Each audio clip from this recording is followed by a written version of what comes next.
Hi everybody at Church Universal and Triumphant in the Summit Lighthouse. Namaste. This is Ben, also doing business as Brother Eli, and this is part 3 of the videos that I'm making on the topic of Buddhism.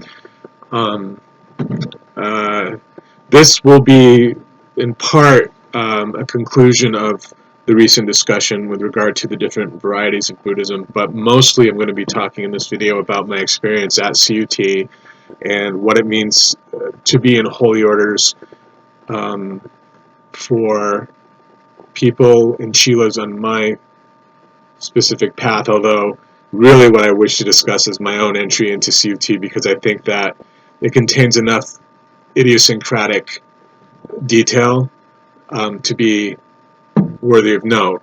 And I don't want to be repetitive, but my experience in the church has been both exciting and odd, and certainly transformational.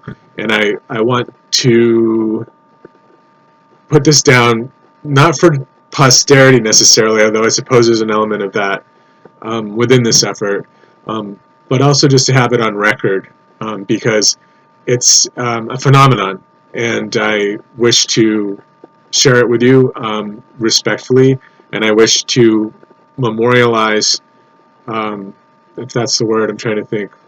Well, I wish to put it down in the permanent record, because I would like to develop a book and additional information about my particular experience within the church, because I think that it is illuminating and also potentially a bit of an eye-opener to people who are not familiar with the teachings of Mark and Elizabeth Clare Prophet and the unfoldment of the greater Saint Germain Church and mission.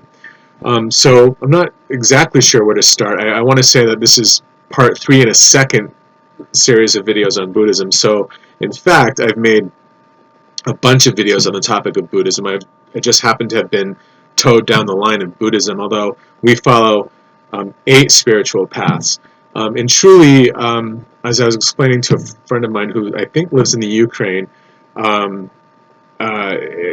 it's not simply a synthesis of religions, it's a syncretic system that, yes, combines the mystical paths of the eight major world religions, but also all valid world religion, and is also its own path. It truly is its own religion. It's not simply a conglomeration of religions.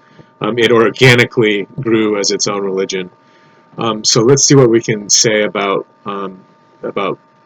Buddhism here. First of all, it's, to the best of my knowledge, it's Kagyu, Karma Kagyu, although that's what a Karma Kagyu initiated Buddhist told me, and that's important to bring forward. But if you get online and you look up the pronunciation, it will be a hard G. So they will say Karma Kagyu online if you look up at the sites, and probably about 30 different religions, everybody says Karma Kagyu.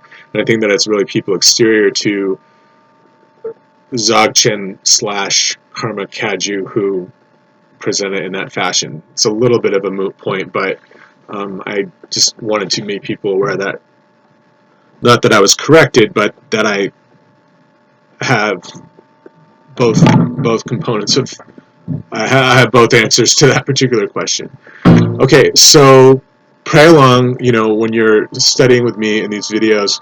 I consider them to be, because of the balance that I hold as someone who is on the Christ path with Elizabeth Clare Prophet. I too hold the balance for you, and maintain, as much of an elevated sense of presence, and flow the energy in the right way, in a way that is meaningful to you, and as I said before, transformative, because it is galvanizing information. So let's take a look to see what's going on. I didn't, periodically I'll have questions come to me on my board, but often people are too caught up in the moment, I think, to contribute directly, which is fine. I have to surmise what your questions might be based upon the work that I've done, or receive the information through the ether, which is really hearing you, hearing the masters advise me with regard to how to proceed, and also hearing your messages when they come to me over the etheric phone system, if you will. So I want to take a look and explain to you that, right, we're Buddhist and Christian as well in this particular Sangha. The Summit Lighthouse is really a giant Sangha, not strictly Buddhist, but it's appropriate to refer to it as a Buddhist Sangha. And our church was founded by Jesus and Buddha, so we're not simply Christian, we're also Buddhists. And we have, as I said, for a while, the teaching at least was 8 paths, and I adhere to that because it's one path per chakra. There are 8 principal chakras in our system, in the body, 7 standard chakras, and then the secret chamber of the heart is the 8th chakra, also known as the first of the secret rays. And talking to people who had exposure to some religious organizations in New York City and Los Angeles, like the Kabbalists, to which, well-known mystical scholars like the pop star Madonna here.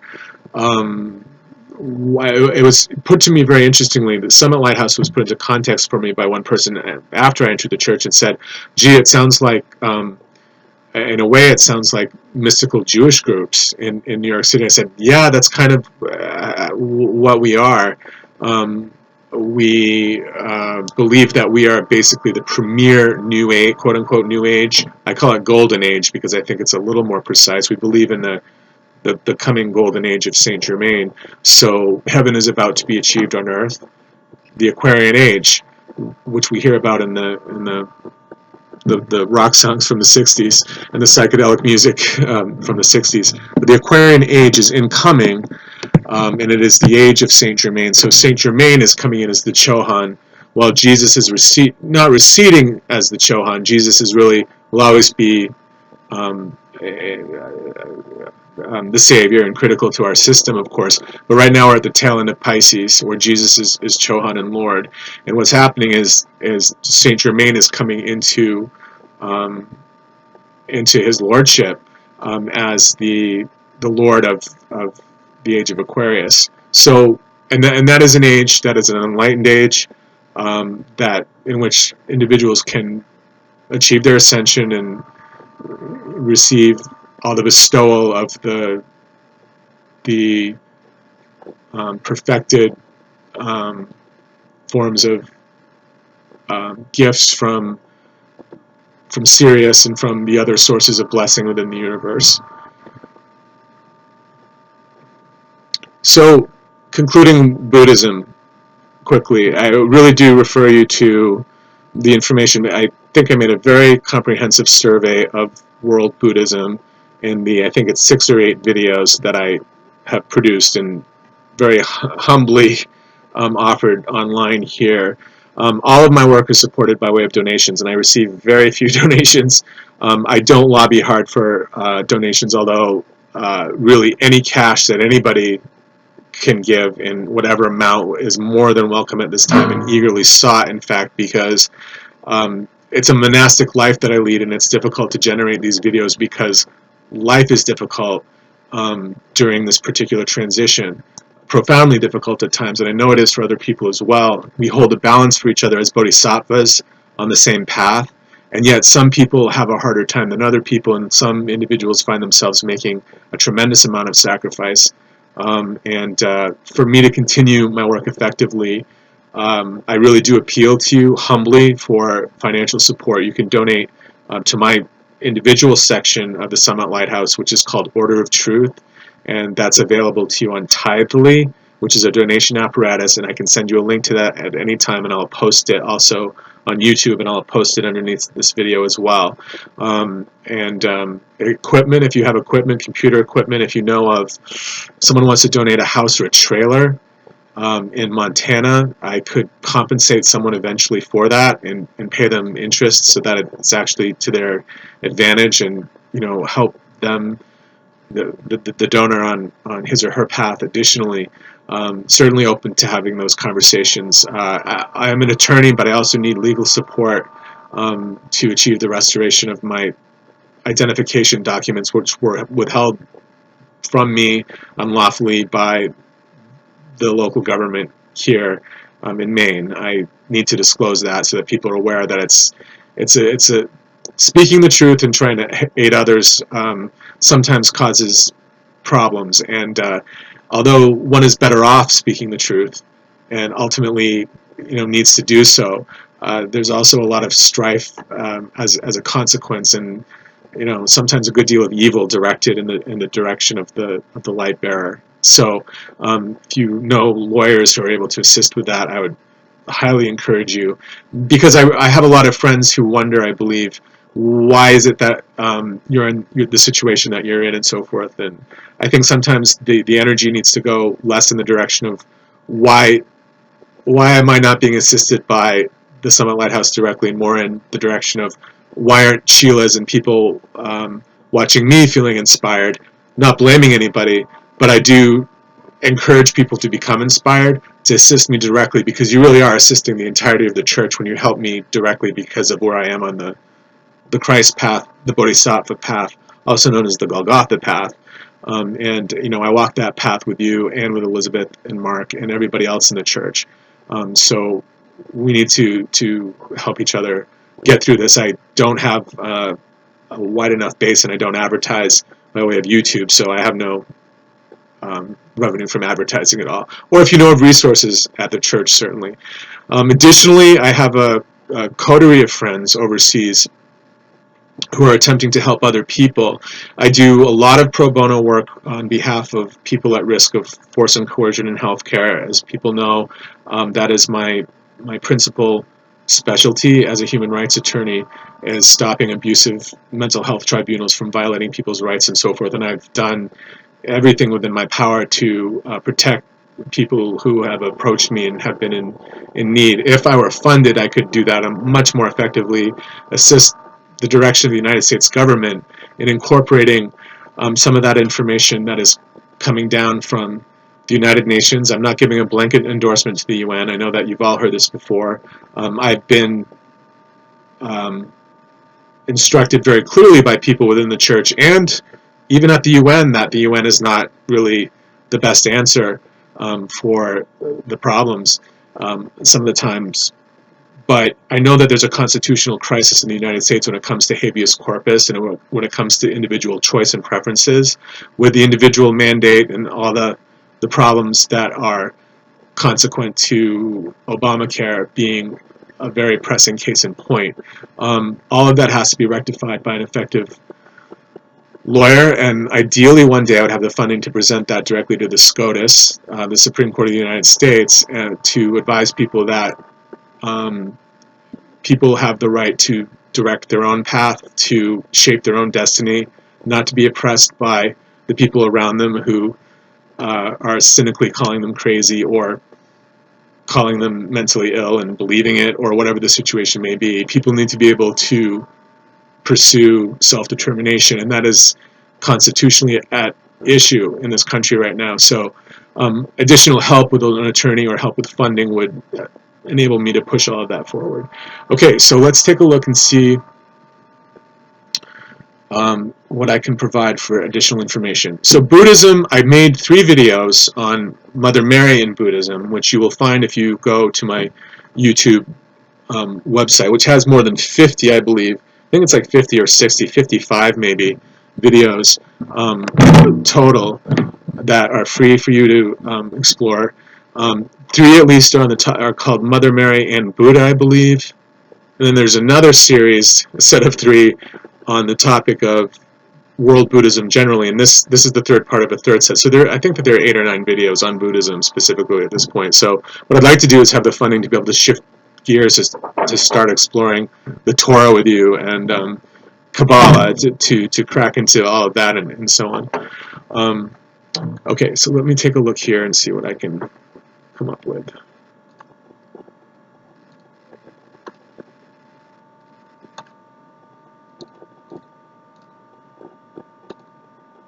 give you an example of a prayer, although, let's see.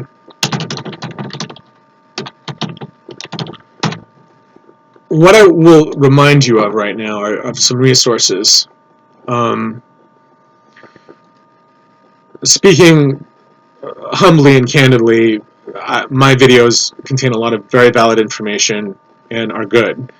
Some of them are a little bit boring probably to some people because there are some gaps, but they're an excellent basis for the unfolding Dharma, also known as the Sanatana Dharma, the eternal truth. And all of it is vetted through my study, my rigid adherence to the teaching and the dispensation of Elizabeth Clare Prophet. So I would not want anyone to have the impression that I totally shunt her work and just trek out on my own, because I don't, and I wouldn't benefit from doing that either. She provided a vital point of departure for my spirituality, helped me to evolve beyond certain very low thresholds, so that I could improve my life, improve world humanity, and also protect the destinies of the people that I care about. But a lot of that does come from the Word, the living Word, as she initiated it for me. So, although I'm not Elizabeth Clare Prophet in appearance all of the time, I, I I claim to have supplemental information. But when I impart that information, it is because I have received permission from Mark, Elizabeth, and the masters to do so. And I'm very careful, and I'm very particular as well when I feel that there's a change in hierarchy. I really do look at whether or not it's valid. I also periodically will look at the other churches to see where they're weighing in as well. There is some controversy with regard to the utility of doing that, but my position has been that the competing churches periodically do have good information, although I don't think that they're the initiating gurus. Okay, so right, Carolyn or Monroe at Temple of the Presence could say something valid about the pranic breaths, for instance, or they might have a revelation about the changes in the secret rays, the 5 secret rays, that have not been um, addressed by the Summit Lighthouse, because the Summit Lighthouse has deliberately said it's not time. And you can find documentation to that effect, actually, if you go to the Summit Lighthouse Encyclopedia. They state that certain qualities of the 5 secret rays have not been revealed. Temple of the Presence says that they have been revealed. I don't believe necessarily that Temple of the Presence has all of the new information. So I do object very respectfully when people at the church or former members of the church will say that it's great that new information is coming out. Rather, when people state that they're taking up where Summit left off, because I don't believe that they took up where Summit left off. I believe that it still has to be vetted through the authentic mantle. That's my personal experience. And that really is and I harp incessantly on that one point for reasons that I'll explain additionally when I say that I want to speak to you more about my particular path in Chilaship and my particular adherence, my holiness, if you will, within the spectrum of Summit Lighthouse information. It does pertain to that insistence upon the word as it's delivered from the authentic source, the dispensation as it is coming from the great central sun, the true word, which I think comes through the authentic Dharma that is mediated, if you will, by the true mantle, with Elizabeth Clare Prophet being the most recent holder of that mantle. But in the interim, let me point you to some resources so that we can all remember where to go online. So I'm underplayed, a bit deliberately perhaps. I am handled very respectfully by the Summit Lighthouse, but as I said, I'm holding the Bodhisattva path here in Maine at a solo ashram, and it's an awkward situation, but also a very blessed one. But it's time to integrate, and this is just the natural progression: is that we we achieve integration. What I do to try to forge integration is actually use the resources online that are presented to me by the Summit Lighthouse, and I would like to commend to you some of those very specifically. So, someone new to this path, I believe, at least my experience was when I entered the church, was that the ministers and the masters holding parts of the karmic mantle for the ministers approached me, and the first, I think, segue into to incorporating my interest and my effort was to say, why don't you join us over here if you're studying all this other information? Join us and look at what is real, as opposed to looking at everything that you want to or have traditionally considered to be real, authentic, compelling even. And I didn't understand that at first, because there was a lot of when I first entered the church, I detected a lot of strife among members, and it wasn't really strife as much as it was an idea, some of it ego-based, and some of that is actually necessary. As I was saying before in my previous video about Buddhism, one of my recent videos, I said that I had initially had a hard time with the concept of ego in Buddhism, because parts of Buddhism periodically will appear to ask you to put aside your ego. And what Summit does is, when you, for my experience, I'm not sure that everyone will encounter this, I suspect that many people will, however, is to say, why don't you look at what is truthful as we convey it, as opposed to the typical Buddhist paths or the typical teachings delivered by the Siddhas and the Hindu sects and so forth in India. Although those are valid, they're not from our quote unquote messenger. And that's where I think people get caught up initially in thinking that the Summit Lighthouse is a cult, is that we believe that one person did and does have the answer, which is actually a Hindu practice, and it's a valid way of, if you have a valid master, if you have a valid messenger, it's perfectly valid to believe that that person has all the right answers. And I use quotes around that because nobody can claim really to have all of the right answers for everybody's individual life path. It wouldn't be responsible to say that. But I believe that it is responsible and accurate to present that a messenger can have the access to the true word, and that a messenger can have the true dispensation, and that word, as that is delivered through dictation, and through achieved through decreeing, is protected and properly implemented when it is coming from someone at that high level of attainment. So that when people say I'm opposed to cults, or people even say, atheists or agnostics say I'm opposed to religion because it's cult of personality, or I don't want to subject myself to the opinions of another person, why is everybody bound down to this one person if he or she is human like everyone else? Well, my rejoinder is, what if they have all the right information? Can it be the case that there's a living prophet? And I do believe that. That has been my experience. I have atheist friends online. I know people who are former members of the church who are now atheist or agnostic who don't agree with the notion that religion can provide the final answer or the ultimate answer. But my principal objection to atheism, the one point at which I draw the line, is when people try to attempt to tell me that atheists are somehow not educated. I'm an educated person. I graduated from a good college. I've been studying my entire life. I don't think that anybody would dispute my resume. So I'm an educated person who fully believes in the mantle as administered by Mark and Elizabeth Clare Prophet, because I've studied it. Does it adhere to typical science? Can you sit down and use I don't know, what is it, Cartesian analysis or typical, I don't even know.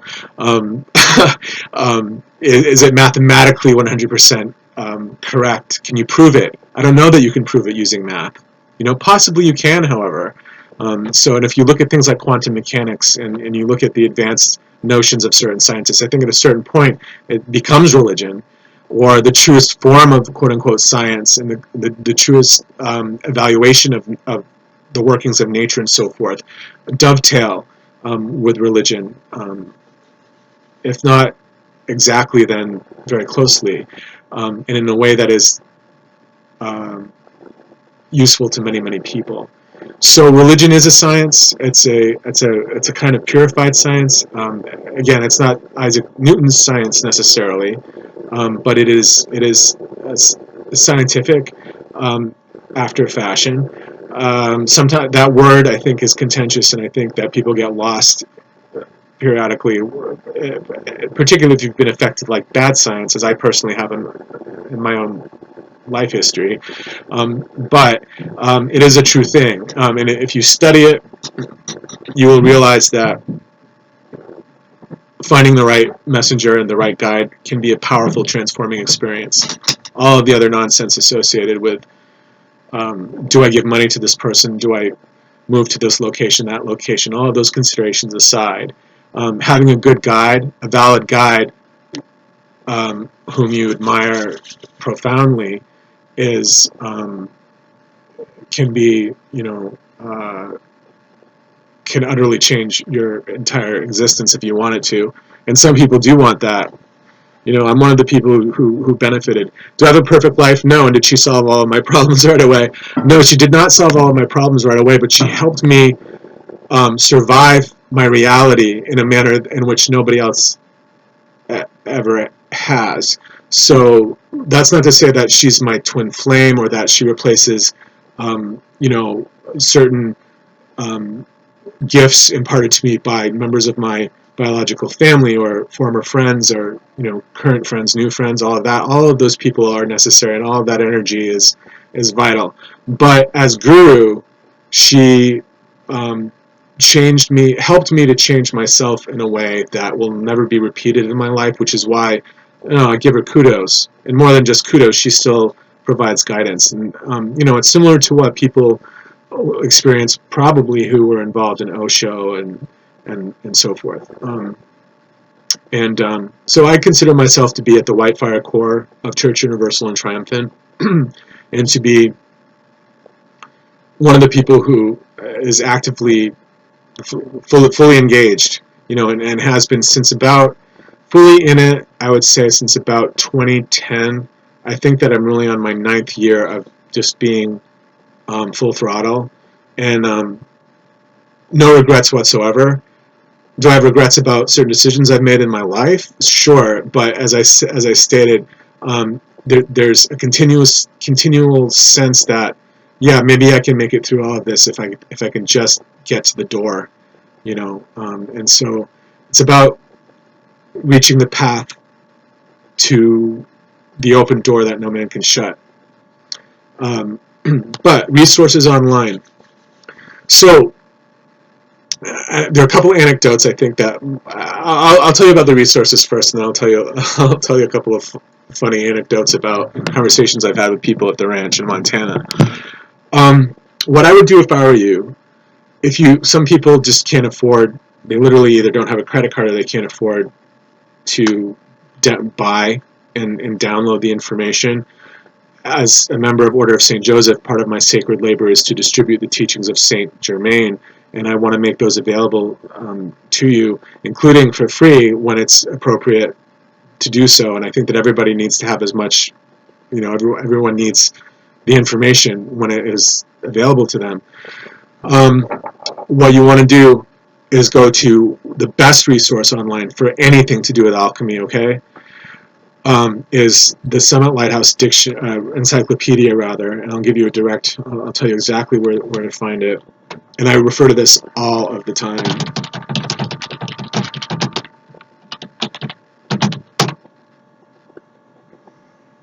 It's called TSL Encyclopedia.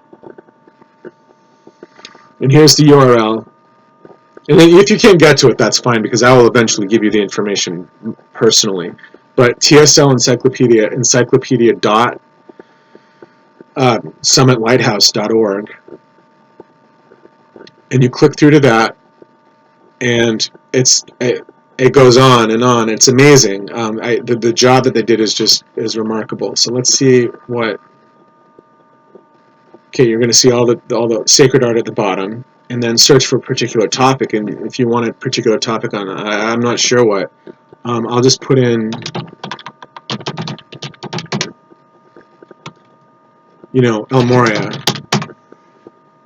and you'll get the page title matches. And up at the upper, it looks a little bit like Wikipedia, but it's not Wikipedia. Okay, but it looks like it's modeled after Wikipedia, or that it shared some code. I think that probably that's the case, is that there's code in common with Wikipedia at some point. But excuse me, the Summit Lighthouse Ascended Master Free Encyclopedia. So this is free information, and are they letting people download? You can download now, do printable versions, so you can actually download and save right into your personal files, which is amazing. There's a link to El Moria's ashram, and I'll click to, I'm trying to think of another topic that would probably be in here. St. Catherine, Mother was an embodiment of St. Catherine. If you type that in, you'll come up with Catherine of Siena, and there it is. And then subsequent to that, there's a link to Thomas More, who is an embodiment of El Moria, who's also Abraham, the founder of the Abrahamic religions. There's a link to Joan of Arc, because Joan of Arc was an embodiment of Lotus, who was in our dispensation, correct? Not everybody at church will know that. I think it's important to remember that it's a lineage. It's a lineage beginning with Madame Blavatsky and ending with the most recent messenger. And Joan of Arc was an embodiment of Lotus, Edna Ballard, Mama Ballard. And Joan of Arc, we believe, was also an embodiment of Benjamin Franklin. So, and when we talk about reincarnation, we talk about the embodiments of the masters. Well, the masters aren't always embodying as the same gender that they were in the previous reality, or in the future reality. So yeah, so Joan of Arc is listed here. There's a beautiful picture of her kneeling with a sword across her, and it's art from the 19th century. She's holding a sword, kneeling in a red dress, in full armor, so she looks like a knight, a male knight, from here to the waist, full armor, red hair, and a red, scarlet red dress, kneeling, looking up. And there's a whole page on her as the Maid of Orleans. And of course, God's messenger, she was considered God's messenger, who delivered the directions of Archangel Michael to the French army and thereby saved France. Of course, we know, a lot of us know her story about interacting with the Dauphin, and it was Archangel Michael, and it will say that specifically as well right on the page. But when my friend was talking to me about, wow, you guys sound like you're claiming to be the real New Age school. Yes, that's true. Like, we are the organization. That's our claim. And I think people in the know, what's exciting to me about being involved is that, right, people in the know who are involved in New Thought spirituality or alchemy, or in branches of alchemy that are not even Christian necessarily, or not, or are on a slightly different path, like the Rosicrucians and so forth. That's our claim, is that we have all of the best alchemical truth. And when you read it, the reason I bring that up is because when you read the encyclopedia, it sounds like us. So there's a cultural, and it's not simply cultural, it's also aesthetic, I believe. And I'll write as I said, I'll write an essay on religious aesthetics, or I'm not sure what the term would be necessarily for that, because it really is a theological issue. But when you read it, it sounds like you're reading the true word. If you've been studying for a couple of years, for instance, you look at the information, you say, wow, this is definitely the true TSL. That's why part of why I stay in it, is because when you dedicate yourself to the messengers, and you dedicate yourself to the dispensations from the archangels, and you study the archangels, and you study the chakras, and you understand, you develop a reasonable understanding of cosmic law, you'll start to see within the word as presented to you through the church that it speaks directly to you. and then it begins to take on qualities that are familiar to you and inescapable in a way that is not oppressive at all, but rather liberating. That's my experience when I look at, the description of Edna Ballard being, who was the wife of Godfrey Ray King, being the embodiment of Joan of Arc. But you go through and read, and as I said, it's one topic header, and then it's similar in powered by TSL, and it is totally TSL owned and operated. But it kind of looks like the format is similar to Wikipedia. Okay, so that's just a random page. And then we look down Paolo Veronese, who's part of the Venetian School of Painters. And the other great thing about TSL is if you're really in it, you can start to broaden your exposure to world history and art and everything, because you'll feel compelled to dig more deeply into the Italian masters and so forth. Who has time, to?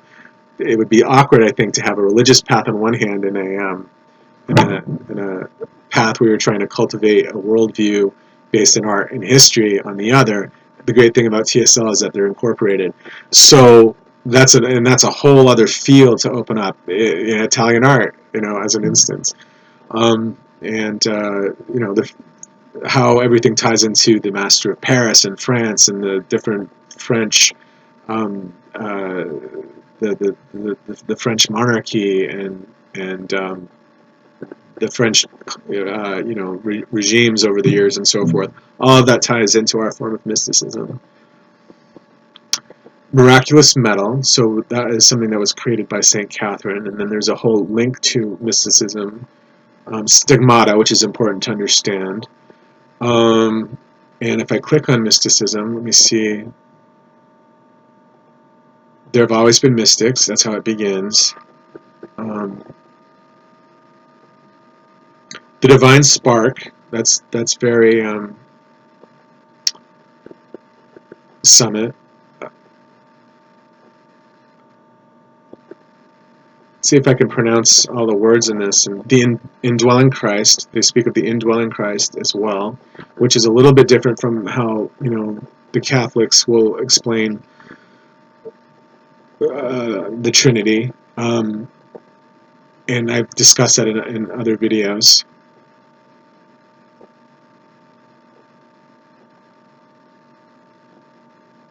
So Meister Eckhart.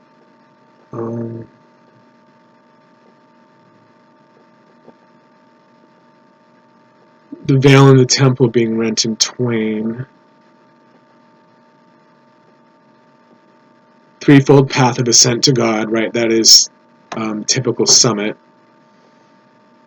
We don't speak in and they don't teach that in Catholicism necessarily. The focus in Catholicism is on the sacrifice of Jesus, which is a valid point. Let me say something really quickly about that, and this re-encapsulates points I've already made. Three things about that. First of all, right, Jesus, on one hand, Jesus died to save humanity. On the other hand, where is Jesus? If death is an illusion, where is Jesus among us? And which one of us is that individual who has that powerful mantle, the mantle of liberation, the mantle of the perfect man, the mantle of Tiferet, if you will, the perfect man from Kabbalah. Who among us is that powerful, and who among us needs even the solace and the comfort from Veronica on the path, and the comfort of the women at the cross, and even I would argue, and I do argue, even salvation from the cross and from the crucifixion, and that is totally heretical according to a lot of Christians, because to many Christians, it's really the blood and the sacrifice, and they do use those terms. Many people do say that it is everything. It is pivotal that he did die and resurrect. My point is, well, if we look at the reality that time is in a continuous state of unfoldment, it's possible that no one has to die.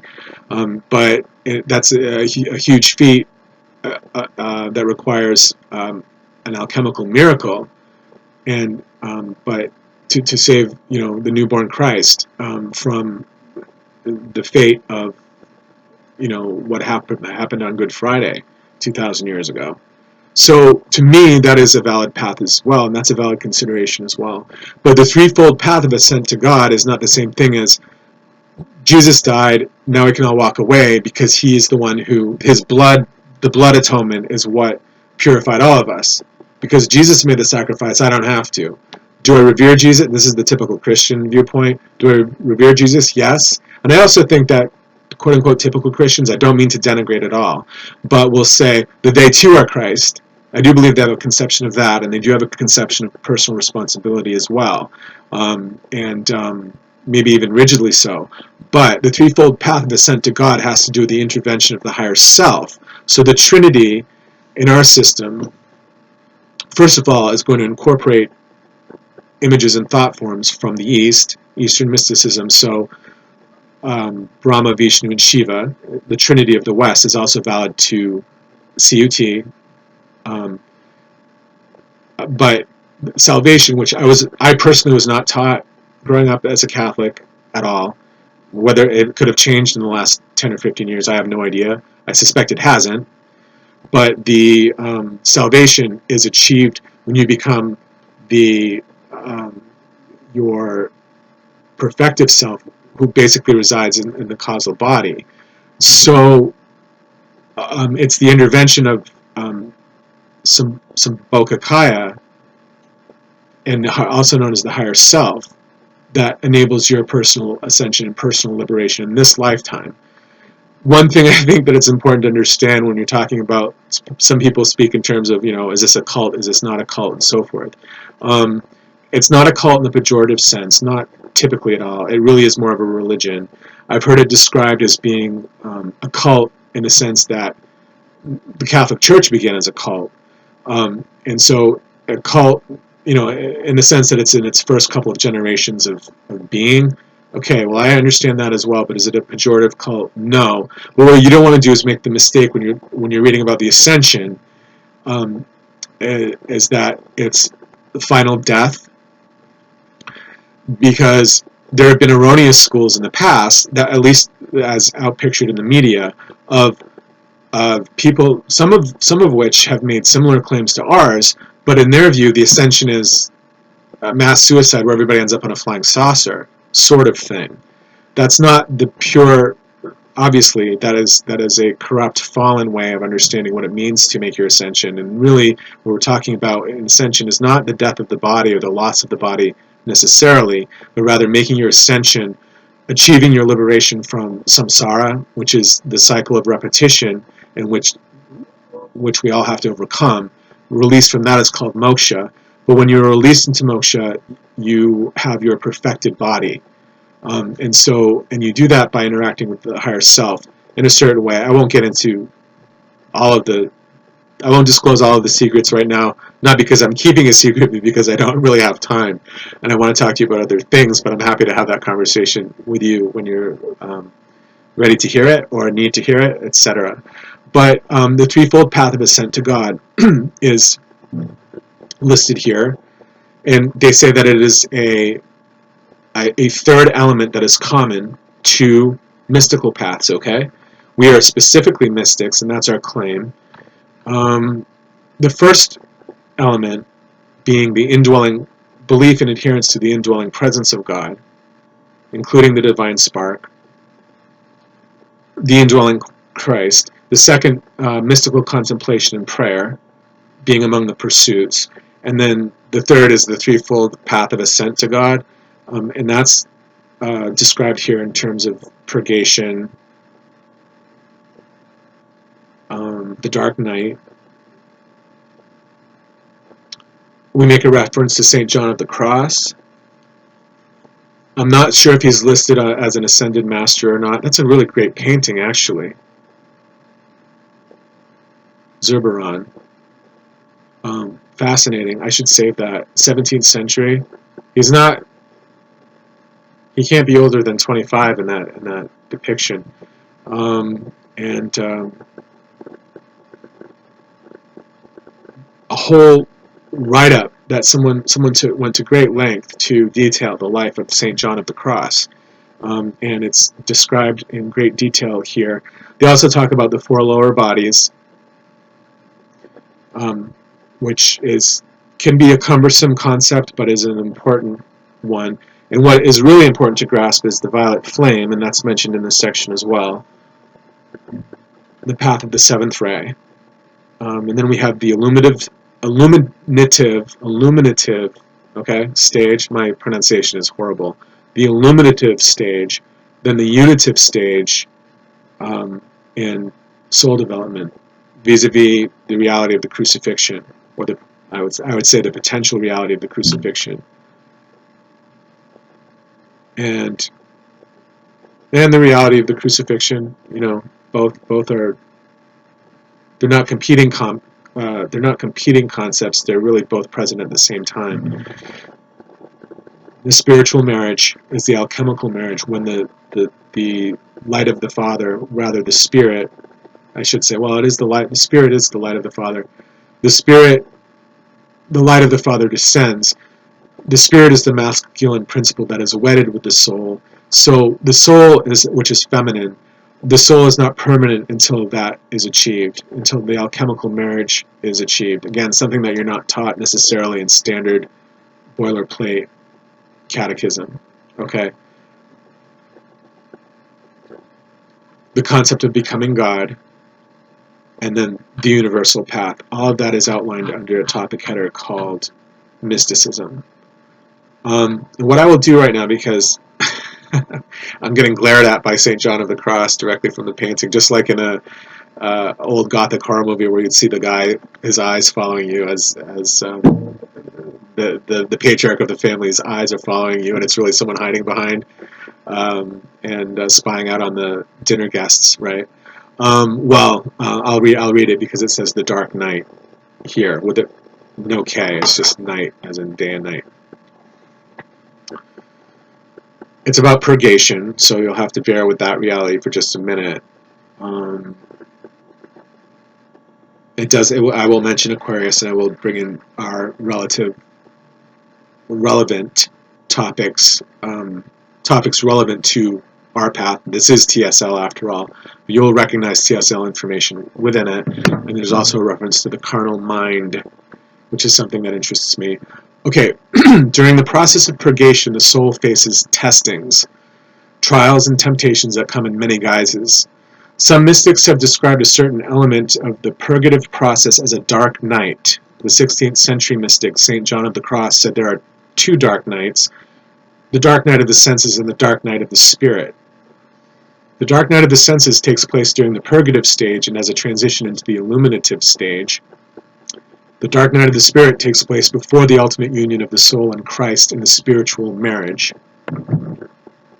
Most people do not know the experience of being totally filled with God, and therefore to give up the known for the unknown is not easy. To be totally filled with God does not mean that you need to be a nun or a priest or in a convent or in a cloister. It is also possible to be in the world, yet not of it, though this may be a greater challenge, to be filled with God and to become a radiating point of light, an extension of the heart of Krishna or Moria or Buddha. Your life will be far greater in joy when there is no room in you for anything but God. Because God is everything. God is everything that is real. Everything you could ever want, He will bring to you. During the dark night of the senses, the mystic disciplines himself to overcome inordinate desires that do not lead to his union with God. St. John of the Cross advised to come to possess all, that is, all of God. If you really want that, desire the possession of nothing, in quotes, and God will give you His all. The mystics recognize that one of the primary laws of spiritual progress is that as the soul becomes increasingly detached from the things of this world, she becomes increasingly attached to God. John outlined a two-step program to help the disciple get through the dark night of the senses. He said that by these two steps alone, the soul could conquer all inordinate desires that separate her from God. First, the mystic should have a habitual desire to imitate Christ in everything that he does. He should meditate on Christ's life so that he may know how to behave in all things as Christ would behave. Secondly, every pleasure that presents itself to the senses, still quoting, if it be not purely for the honor and glory of God, must be renounced and completely rejected for the love of Jesus Christ, who in this life had no other pleasure, neither desired any, than to do the will of his Father. The path of the imitation of Christ is the path of the Christian mystics. Jesus said, if any man will come after me, let him deny himself, his lesser self, the carnal mind, in brackets, and take up his cross daily. Taking up your cross daily means not only the cross of your karma, but also your dharma, your duty to be who you really are on the path of personal Christhood in the footsteps of Jesus. Let not your head come to rest on your pillow if you have not dealt with the karma of the day, with violet flame, with service, with love. If we refuse to bear responsibility for our words, our actions, our deeds, if we are not willing to suffer the consequences of our ungodly words and deeds, this becomes the boulder of pride and rebellion against the laws of God that utterly prevents our soul's reunion with God. And it goes on. I'll skip a couple paragraphs, but some suffering may be necessitated by the law of karma, but there's a path of a minimum of suffering. That path is the path of the seventh ray and of the violet flame.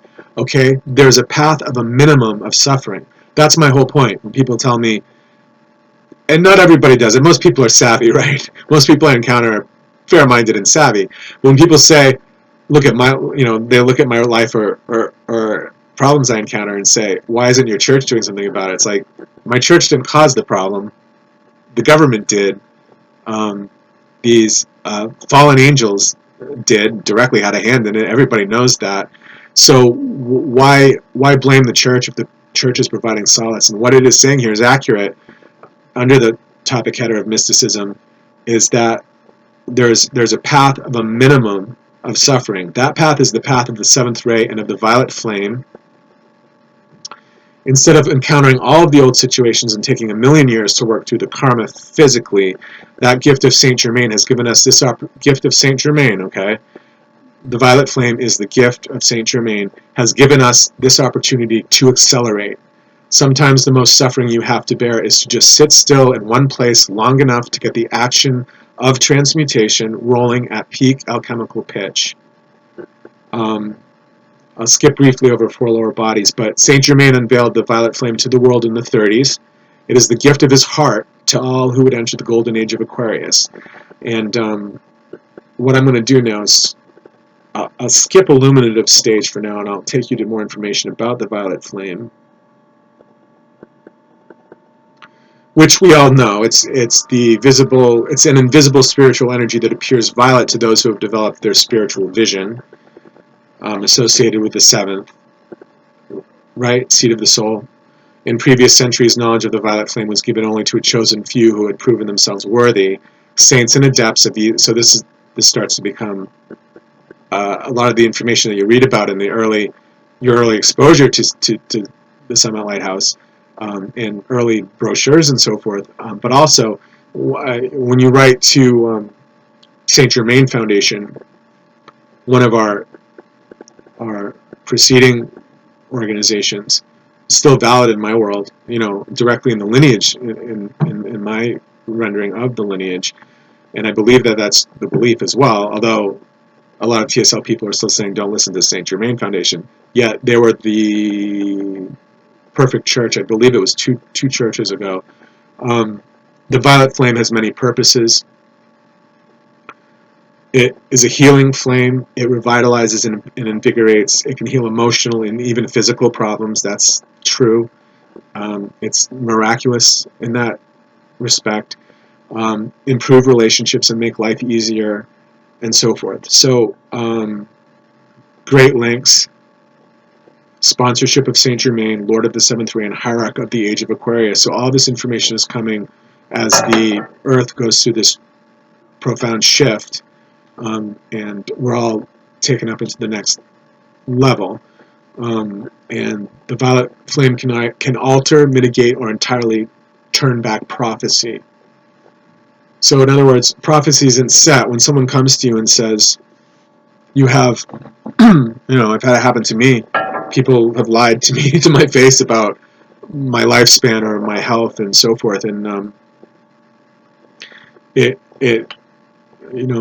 prophecy can be changed. Nothing is set in stone if you're able to transmute your reality in your world through the science of the spoken word, the activation of the first ray, the proper utilization of the seventh, and so forth. So, great link. We'll take you also to a link to this, what I said before, science of the spoken word, and more information about the retreats, the etheric retreats. El Moria talks specifically about the science of the violet flame. Germain refers to it as a physical flame, is a physical flame. And what do I mean when I say that? This sounds like Germain. The violet flame is a physical flame, and what do I mean when I say this? I say the violet flame is closest in vibratory action of all the rays to this earth substance, to these chemical elements and compounds, to all that you see in matter. And therefore the violet flame can combine with any molecule or molecular structure, any particle of matter known or unknown, in any wave of light, electrons, or electricity. Thus the violet flame is the supreme antidote for food poisoning, chemical waste, toxins, pollution of drugs in the body. The violet flame is an elixir that you drink and imbibe like water, like the purest juice of the fruit of the harvest of the elemental's consciousness. The violet flame is the supreme antidote for physical problems. Wherever chelas gather to give the violet flame, there you notice immediately an improvement in physical conditions, and thus you see the tares sown among the wheat have contrived to bring Armageddon to a physical level, even in your own households and in your own relationships with people. I wonder why they ended the quote there, as they're talking about something different entirely.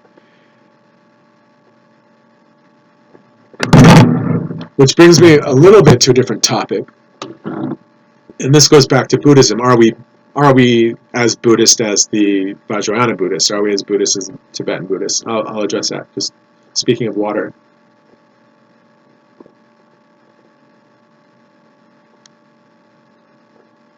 Oh, I wish it were Gatorade. Okay.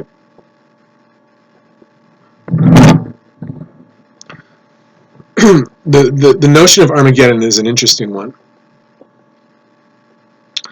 because we associate it with fundamentalist Christianity.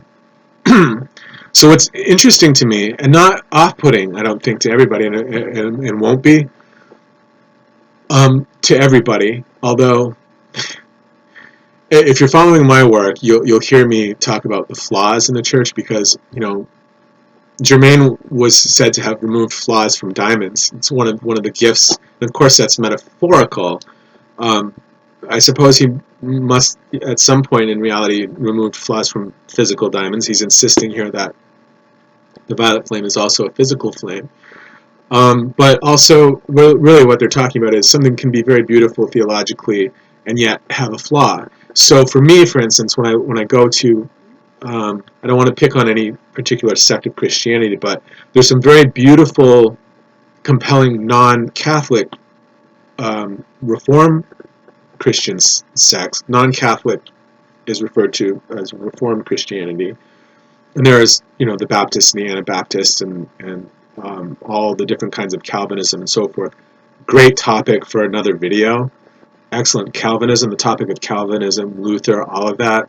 Excellent topic for another video, and I want to find the funding and resources to generate that information. But what you don't want to encounter is in these Christian sects are the downside of fundamentalism. But fundamentalism itself, the fervor, can be amazing, transformational, contributory to magical work, and so forth. And that's really what CUT has integrated, I think, to amazing effect. Yeah, as I said, when you come into it for the first time, you have all of these chelas coming at you with their own opinions, but also trying to achieve the enlightened view, which is the dispensation of light from the great central sun, from the God star. You you have to be true to yourself, but you also have to be true to, what is real, the real word. You have to hear the real word. Yes, be influenced by the other chelas who have components of the mantle, but not be caught up in their own ego, and so on. But fundamentalist Christianity can be interesting because it does provide solace to people who have been afflicted by extreme forms of evil. In other words, if you're a victim, and you have encountered extreme evil in your life, sometimes you don't want to go into an organization that says, let it roll off your back, or that says, what does it matter? There is no God, or that says, what does it matter? There is no divine justice, or get through it, or use dangerous institutions to, quote unquote, improve your lot, and so forth. Sometimes what you want to hear is, I want to improve my lot by having someone acknowledge that this was wrong, this was, quote unquote, Satan that did this. Yes, Satan through the agency of fallen humanity, to be sure, but still evil. That's kind of where I do buy into the fundamentalist qualities of the Summit Lighthouse, because I needed to hear it personally that it wasn't me. And I needed to hear it personally that it wasn't going to be my family, my best friend, and so forth to solve the problem for me, because they never had. And other people, I think, go through that as well. Not to say to anybody that they shouldn't rely on their family when their family can actually provide, but in many instances, it's not even the family, it's the government interfering with the family, or other people coming in and having misled the best friends or destroyed the marriage and that sort of thing. Yes, it is also, I believe, achieving union with your twin flame through the alchemical marriage. That's absolutely accurate, but that's not taught in a lot of the mainline churches. So it's important, for me it was, when we talk about Buddhism and whether or not we're Buddhist and how we're different, I think what's beautiful about, I keep using that word because, well, it really is, when you look at the juxtaposition of the different kinds of Buddhism, world Buddhism, don't forget about CUT. That's my message to world Buddhism. Because yes, we're Christian, yes, we're New Age, yes, we follow a messenger and have a non-traditional lineage. We're not necessarily sitting traditionally as Buddhists sit, or following traditional, our Vinaya differs, our sutras will differ, although are very similar in many respects, because it's still the dispensation of Padmasambhava. Although, as stated, I believe that we have the purified form of the dispensation based upon where we are as bodhisattvas. I don't know that the rest of world Buddhism can make that claim or effectively makes that claim. I don't know whether or not that's the case. I suspect, frankly, that it's not really the case if they do not have Germain at the helm of their path. And in a way, I think any individual Buddhist in an individual Sangha that is not CUT, yes, can be on the God-directed path, the perfect path, have this Sanatana Dharma, but it would have to be Germain who's at the helm within that group. So Germain influences world religion, yes. Make sure that whatever it is that you're doing with world religion, if you want the best alchemy, that you have Germain leading you, that you have the Knight Commander, irrespective of what path it is. I believe that that's the answer. I just arrived at that answer. And I would never want to say, obviously, I would never say to a Theravadan Buddhist, well, you're a Theravadan and you have no comprehension. Not true, because the Nichiren's very, very intriguingly call it the Lotus Sutra. And really what I claim is that this is the Lotus Sutra. CUT, Church Universal and Triumphant, the Summit Lighthouse, this dispensation is the Lotus Sutra, because it is an emanation of Germain, and it is spearheaded by Germain, with Germain at the helm. So Germain, the father of Jesus, at the helm. So the Germain path can be achieved in these other paths, but I think for many people, why don't we just say that many people, I think, will find their personal path to liberation, Buddhahood, moksha, and so forth to be facilitated by CUT, because of our adherence to one saint. Let's put it that way. So all of these other Buddhisms are perfect unto themselves. We're different in that we also adhere to this one particular saint, or have a special place in our theology for this one particular saint. We're also Christians who believe in Satan. Okay? And by that I mean we refer to the fallen ones. Not to be found necessarily on the other Buddhist paths. I'm not blaming the other Buddhist paths. What I'm saying is I have an utter appreciation for the fact that world Buddhism is so complex and fascinating and rich. And, as I said, I believe that really the touchstone, the point of commonality right now in particular is Padmasambhava, and that the information that is being revealed to me with regard to Padmasambhava.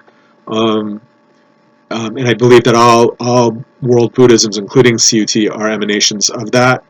But it has to be mediated and understood through the true messengerial mantle. And it has to be understood in the context of Germain being the incoming Chohan for it to be accurate.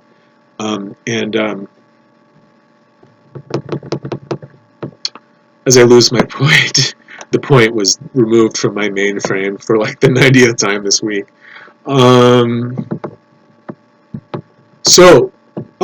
How we're different. So it's intriguing to me. See, when the Conference of World Buddhists sits down and they say, whichever Rinpoche is on this seat, or the three different people with the name Rinpoche are occupying this particular seat on the panel, and you have the Dalai Lama, and then the Karmapa, and all of that, or the Karmapa is the Rinpoche, and so forth. It gets confusing.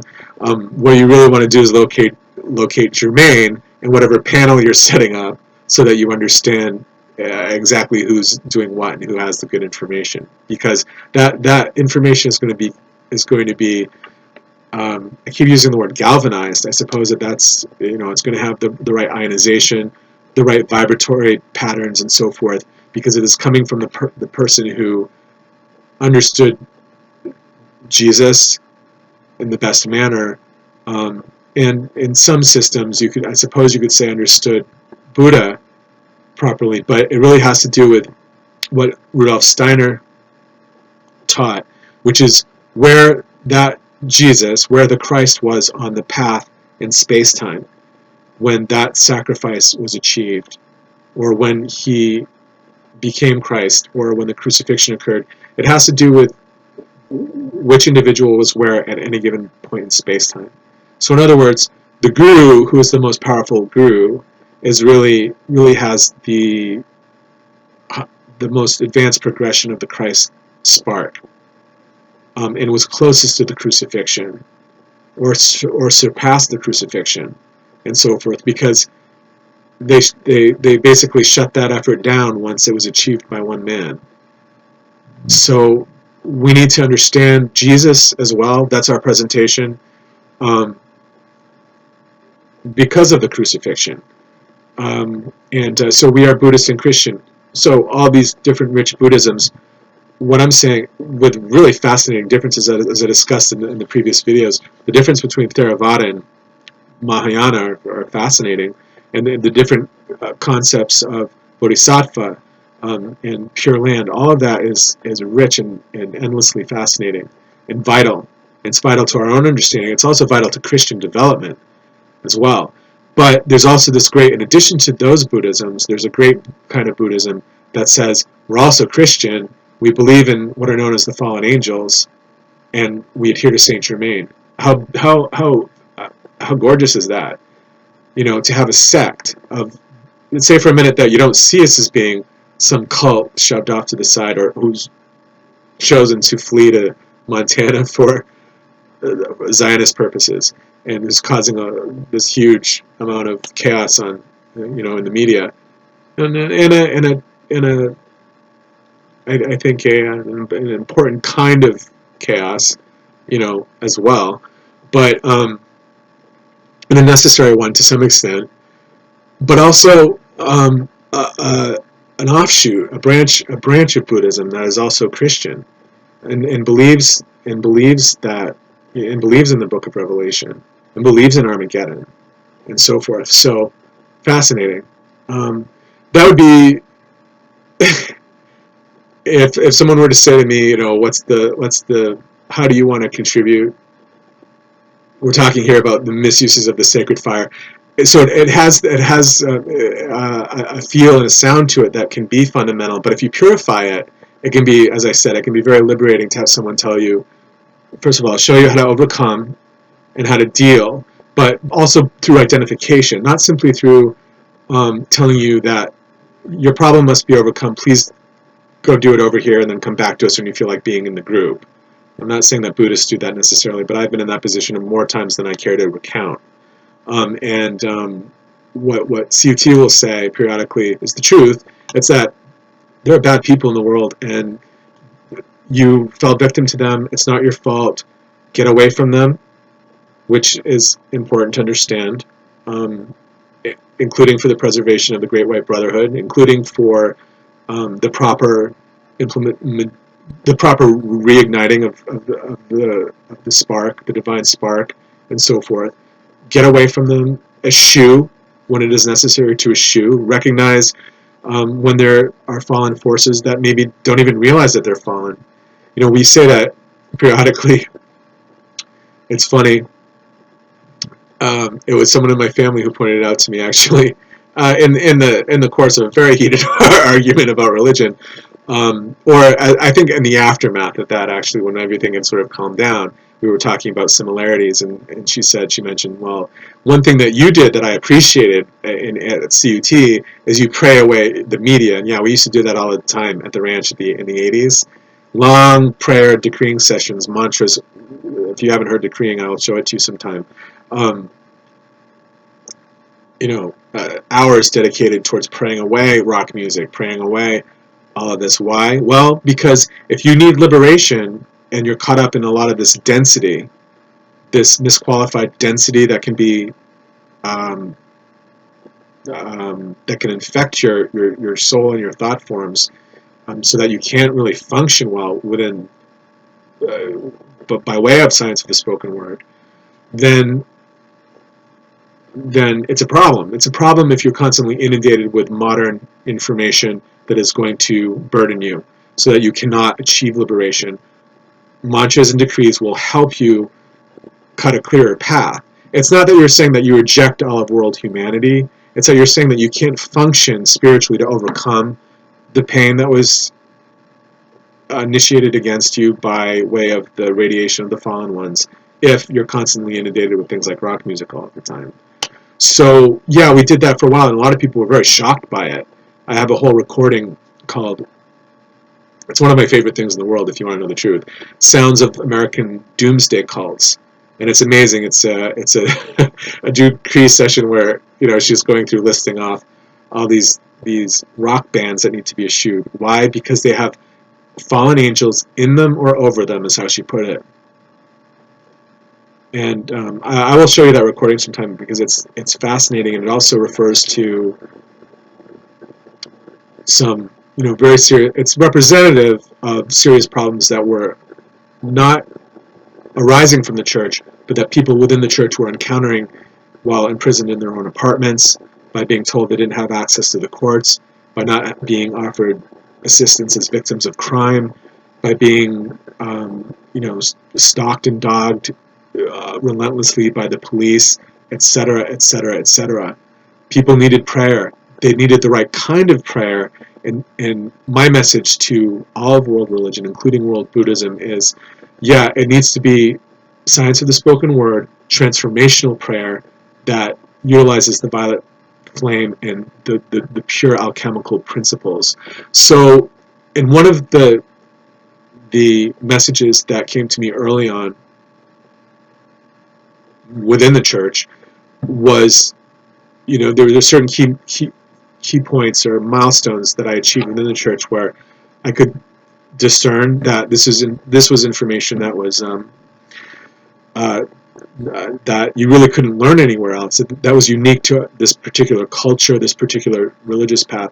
One of the messages where I thought this is entirely unlike Catholicism was that Mother, she was the one who taught us how to pray. So in other words, our system of prayer is entirely unlike any other system in the world. And part of that is because of our dedication to the gift of the violet flame, which is the gift from Saint Germain. And decreeing is a phenomenon unto itself. And I'll talk to you about my early exposure to really the blessings of the Virgin Mother and the instruction that I received from the Virgin Mother by way of Elizabeth Clare Prophet with regard to how to pray and how to decree. And Elizabeth and I really encountered a lot of that material basically at the same time, or very close in close proximity to each other, which is fascinating. And I'll talk about our shared involvement additionally down the line, because that's super interesting as well.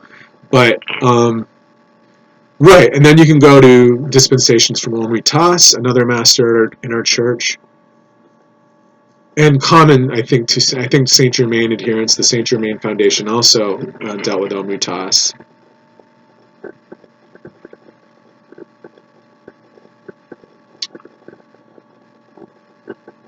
Violet flame spheres. Omri Tas came forth at the 1963 Freedom class in Washington, D.C. and released violet flame balls into the atmosphere of the Earth from the heart of the violet planet, okay? Not Neptune, we call it the violet planet. These were seen by the messengers and students in the sky over the city. We may call to Omri Tas for the rolling in of the violet flame balls anytime a concentrated action of the sacred fire is needed on a planetary scale, for example, to quell riot, war, or mob hysteria. Alpha cycle of the violet flame. Okay.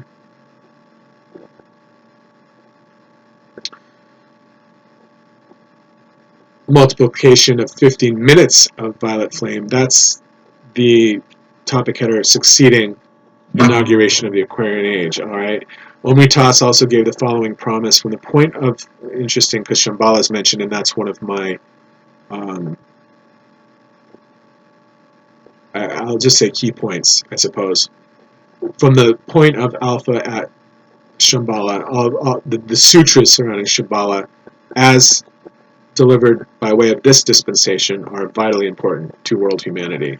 From the point of Alpha, okay, at Shambhala, I will stand then to release my light into the heart of the Mother, into the hearts of all who would be Mother, capital M, into the hearts of all keepers of the flame, and each morning with the first ray of the dawn that caresses the face and the heart of the devotee, I will send forth the electric spark, the current of the alpha cycle of the violet flame, and in that moment you may catch that spark and be and receive the omega return, and therefore be unto me throughout the 24-hour cycle, the omega counterpart of the alpha concentrated energies which I place now upon the altar of Shambhala.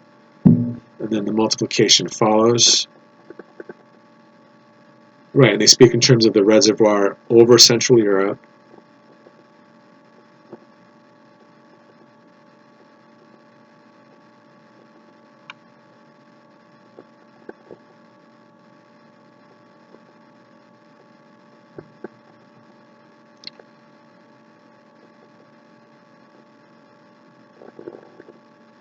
Okay, and I just received the information that the entire Soviet bloc problem will be rectified throughout by way of this reservoir of violet flame. Multiply it by your own love and devotion. It shall therefore transmute their spiritual and physical blindness as to those events coming. The reservoir is a certain dispensation. If those keepers of the flame in embodiment do not make the violet flame call daily, then this reservoir will come to be used up in its entirety, apportioned then among all light bearers. But if the call continues to be given, the reservoir shall be like the unfed flame. It shall not fail. It shall remain full, and all that goes out of it shall be returned unto it, multiplied by your call. Violet flame, sea of light. Omri Tas announced the unprecedented dispensation of the violet flame, sea of light. I deposit in the heart of the earth a dispensation immense of concentrated violet flame. It is an intercession of the quality of mercy. It is an intercession afforded to all those who serve the light. And through your holy Christ self it shall be meted out as an unguent, as an elixir. May you drink of it in your hours of need and in your hours of strength, and keep it replenished by new calls to the violet flame. It is a giant violet flame reservoir as a sea of light pulsating. Omritas to be present on earth on the 3rd of each month. Okay, so to give us a boost, they start to refer to the electronic presence as well. Great links.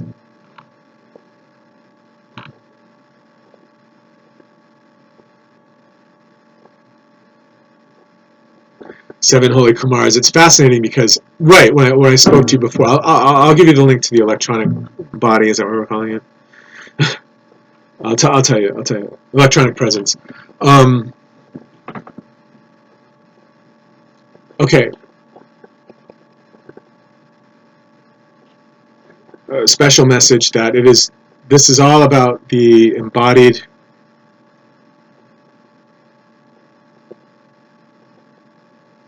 it was really for me, I suppose, but if I can share some of it, I'd like to bring it back to you. The message really is that your twin flame, you're really holding the balance for your twin flame, so don't feel alienated from your twin flame because you are lost personally in the moment, or appear to be, or feel to be, because that true violet flame reservoir within the union is omnipresent. If it's authentic, it's omnipresent, and everybody has the ability to achieve union with the twin flame. Some people's twin flames are ascended, that's true, but that's really a temporary situation that will eventually be overcome through the proper implementations of alchemy, and the proper the preservation of the alchemical marriage.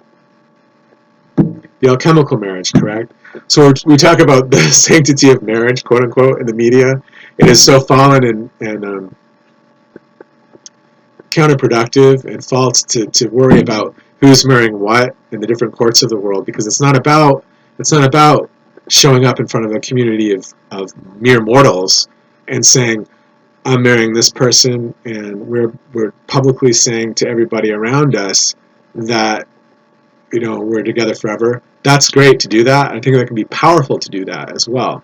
But all the politics surrounding who's allowed to do that and who's not allowed to do that is false. What's accurate is that we all need to have a twin flame, or we all have the ability. Not everybody, I think, needs at every point in time necessarily to have a twin flame. Well, let me think for a minute. Well, I don't know. I guess I don't know the answer to that. I suppose that ultimately everybody has a twin flame.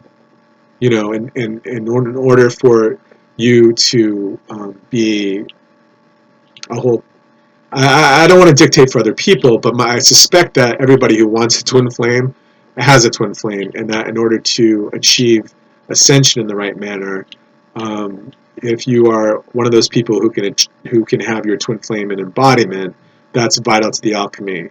But really, it's also obviously it's from the union of it's from the alchemical marriage that occurs within as well. And difficult topic and somewhat of an unwieldy one, but a topic for another video to be certain. The reservoir is a certain dispensation, as stated. But do make the call. Dutifully call as well, so that something else doesn't happen in advance of your achieving this, for instance, in this instance, this goal to stop the Soviet bloc.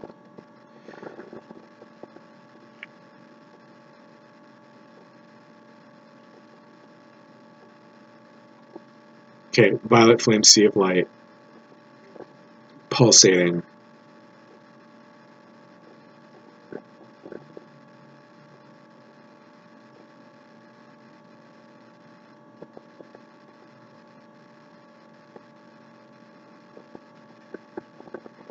So, right, the message is that your twin flame, it continues, the blessing continues to be given because it does flow through the pair, okay?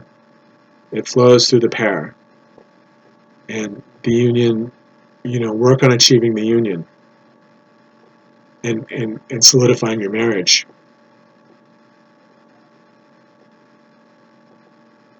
And ignoring your neighbors. You have to do that as well. Okay, so Shambhala. Yeah, that's on my short list. Shambhala is on my short list. Padmasambhava, Great Central Sun. That's basically the gateway. That's the Acheron configuration, if you will. Seven Holy Kumaras. Let me tell you a little bit about that. Right. So TSL says absolutely, which I benefited from, when I went to the church, because I thought, it's like being taught by Merlin when you walk in and they say, here's the list of all the right magical attributes and all the right glyphs. And I don't know if you're into the elementals, how to deal with the elementals in terms of the animal world, and the Elohim and so forth. But if you're into if you're a math aficionado and into the chemical charts and so forth, if that's your thing, right, which is the actual the right information, what sort of protons are spinning in the right direction and so forth. Here are the answers. I'm not saying that's necessarily a good example. Okay, and I have a problem sometimes when they start to talk up in terms of molecular reality, although it does shed light on understanding. So I support it when people are talking in terms of the outer universe resembling an atom. What is above is also below. Yes, that's an important concept to grasp as well. But in this instance, seven holy Kumaras.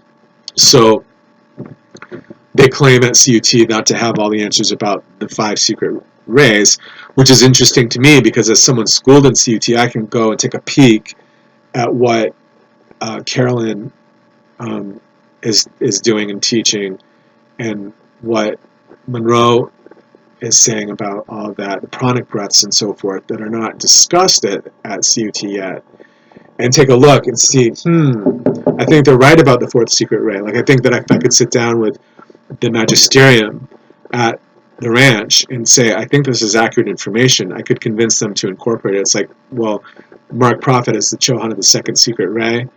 I heard that from the daughter of Mark Prophet, but that was announced. She announced it after she heard it from Temple of the Presence. But I knew it was accurate in terms of TSL, even though it was coming out of Temple of the Presence. So that was issued by the daughter. It was Moira, who's the one who said it, and then I looked it up. I was like, wow, that's excellent, because I knew that it was right. Excuse me. I know that he's the Chohan there, and then Anankiel is the fourth because of the tie-in to Ananda, and the quality of the fourth secret ray is the Archangel. And then, I could study the rest of it for you, but that color is aqua, as I mentioned. I know that that's accurate, and I know that it's the ray of necessity as well. Whether or not TSL I already identified that as the ray of necessity, I suspect not.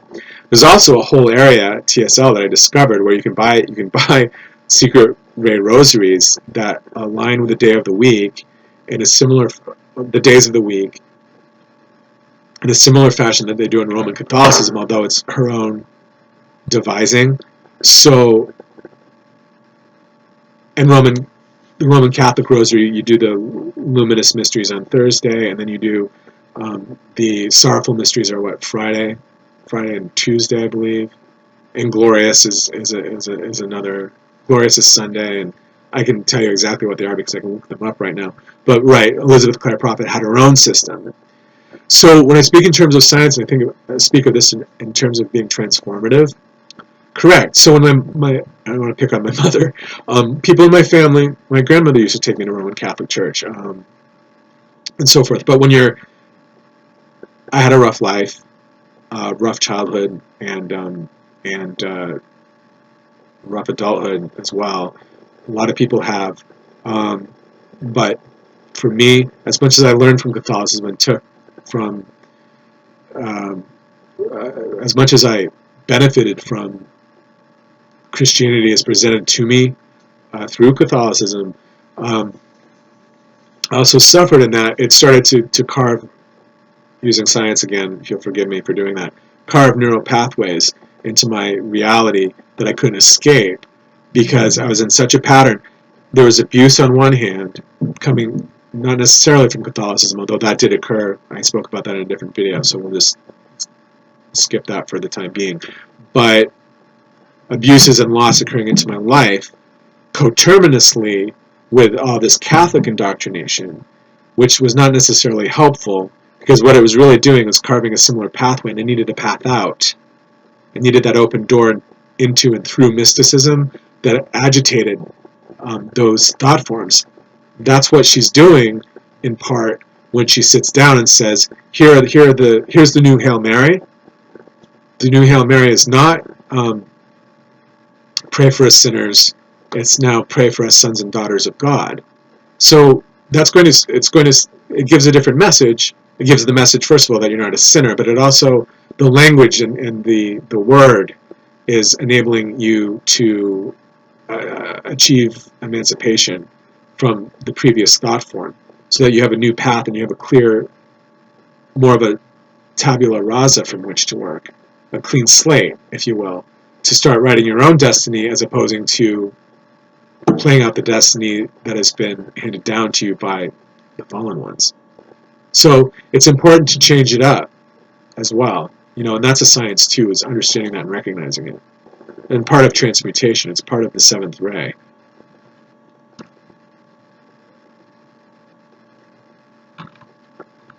Seven holy Kumaras. So let me finish that for a minute.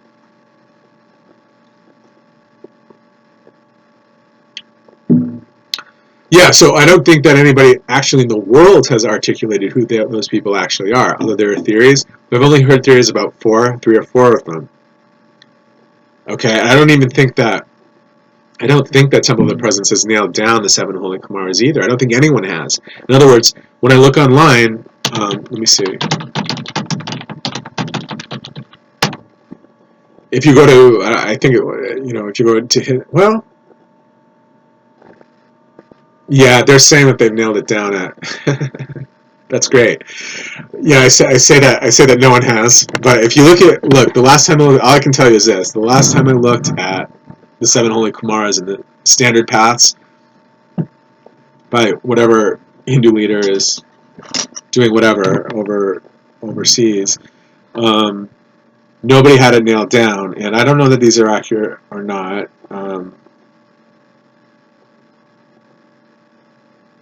But I'll tell you what they say. It used to be that we only knew three or four. There's the guy from the Heart Center right there. Some people think that he's like the new dude. Okay, so let me show this to you. Okay, so Seven Holy Kumaras, Ascension Research. Let's go to TSL first, and oh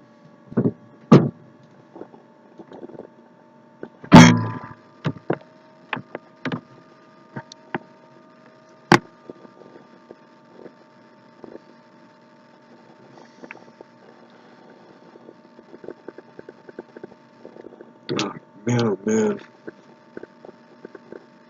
if I don't fix my hair, I'm gonna seriously have like even more of a nervous breakdown than I'm already having.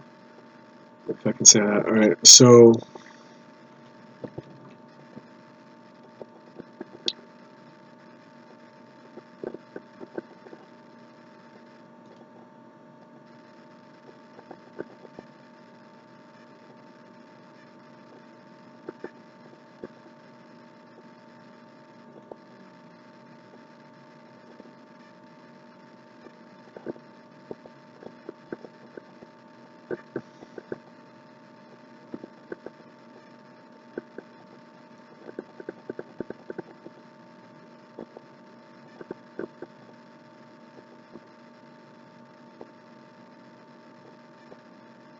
Right, they're called eternal youths or princes. And Sanat Kumar is the most prominent.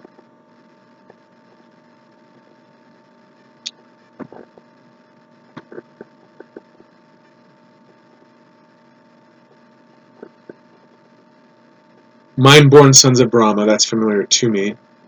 Right, and Hindu tradition describes the Kumars as the seven, sometimes four, mind-born sons of Brahma. That's interesting. I had read that four had been revealed at one point from someone connected to the church, as a matter of fact. So that's intriguing. That four revealed, but seven total could be one particular belief and path. That's interesting. Um,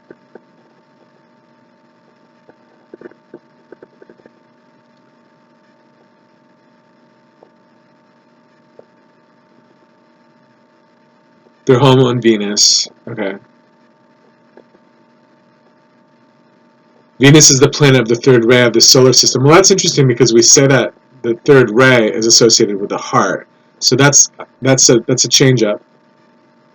That could be cosmic clock related too. I'd have to look that up as a matter of fact. But typically, if you're not talking about the alternative lineup of the planets, which I have seen one at TSL, the standard one puts Venus at the resurrection ray, which is the fourth, which in our system is this base of the spine. So the Muladhara chakra is Venus. And here they're saying that is the planet of the third ray of this solar system. So that's kind of interesting. And each seven holy Kumara has his individual temple on Venus.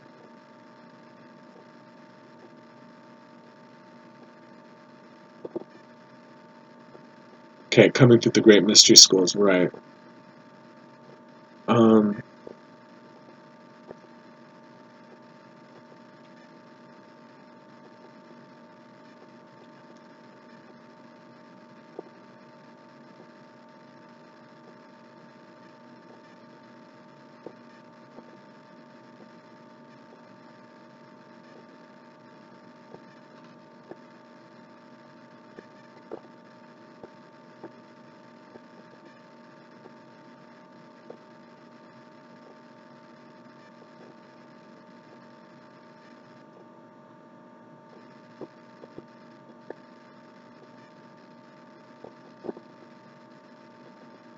okay, so there's information in all of this about healing, physical healing.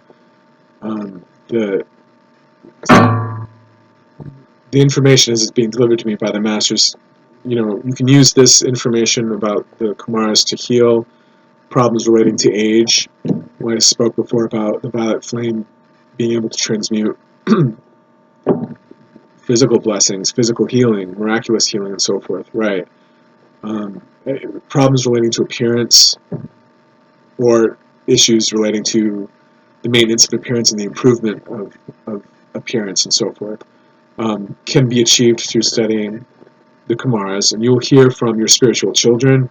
When you do that, you'll hear from certain from the elementals who, if properly utilized and if invoked um, in a respectful manner and in an informed manner, can also help with anything to do with physical ailments.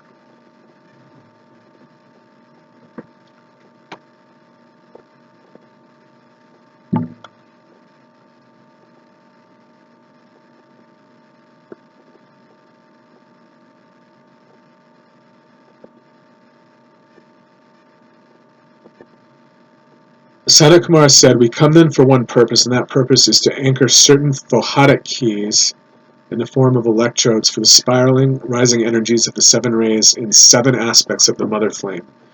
The raising of these energies is from the point where they descended on Terra.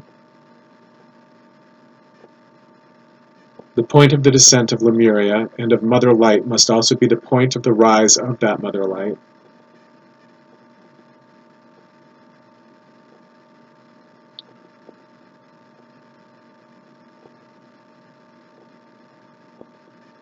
Probably the reason why I'm being told to invoke the Holy Kumars for physical healing and healing of appearance is that the seven Holy Kumars have released a number of specific dispensations for the raising up of light.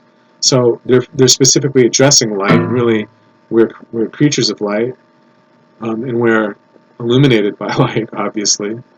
Um, in '76, okay, so this goes back to the 70s, the the frankly hippie era when all of this was coming out. In 76, the 7 holy Kumars spoke in Hawaii of the raising up of the mother flame of Lemuria. This flame was upon a central altar, and around it, on what is known as the fire ring of the lands that border the Pacific Ocean today, were 12 temples, all dedicated to the mother light. The 12 temples were for the solar initiations of the 12 hierarchies. Each had its own tone and flame. So that's part of the information as well. And then we'll talk about, he's the consort of Lady Master Venus. So Venus ruling Taurus has to do with beauty. So definitely keep the 7 holy Kumaras in mind, including Sanat Kumara, when you're focusing on issues relating to health and appearance. And I don't want to gloss over the fact that I wish to tell you the gentleman's name at the other church, because I didn't mean to diminish his work. It's called the Heart Center. He's a former rancher, and some people think that he has components of the mantle, and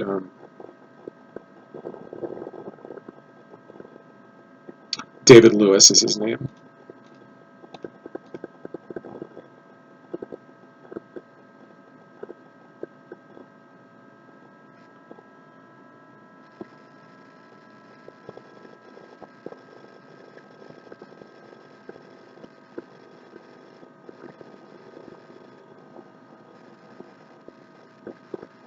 He's offers a recommended Vajrasattva meditation.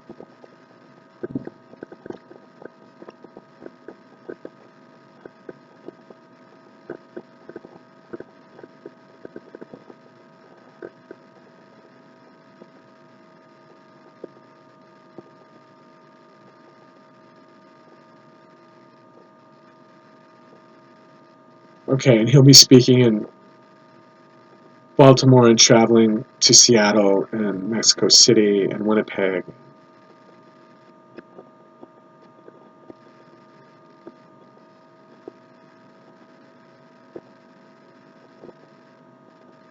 Or praying, maybe etherically, for those locations from... Either way, there's an offering here. White Tara, green Tara. Okay, a lesson on spiritual parenting. I have to really bone up on all of that. And then...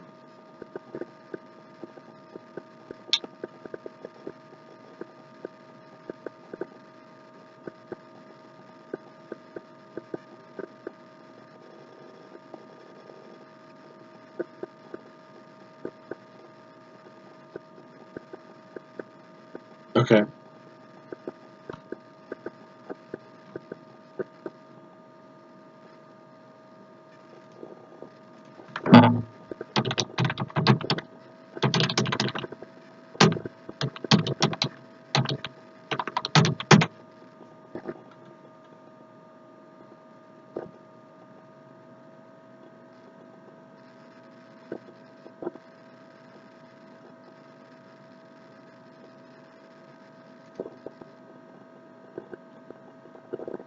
There are a million different kinds of Buddhas. I mean, Buddha has a million names.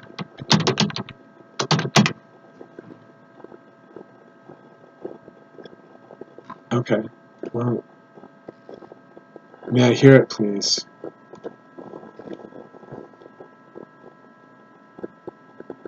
Take me to audio.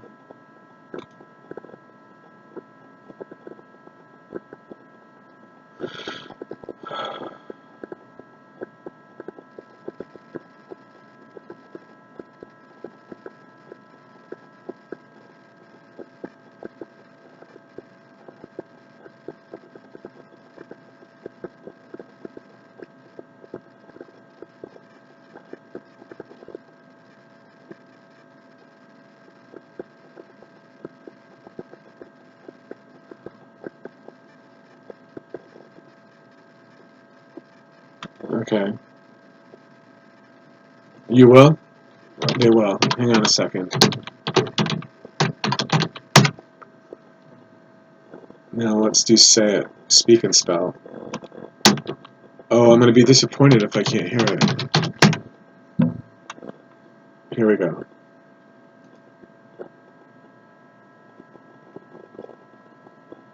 Are you folks hearing that? Or is it just... Ah. Well, that's disappointing. But it doesn't really matter because however you say it is going to be fine.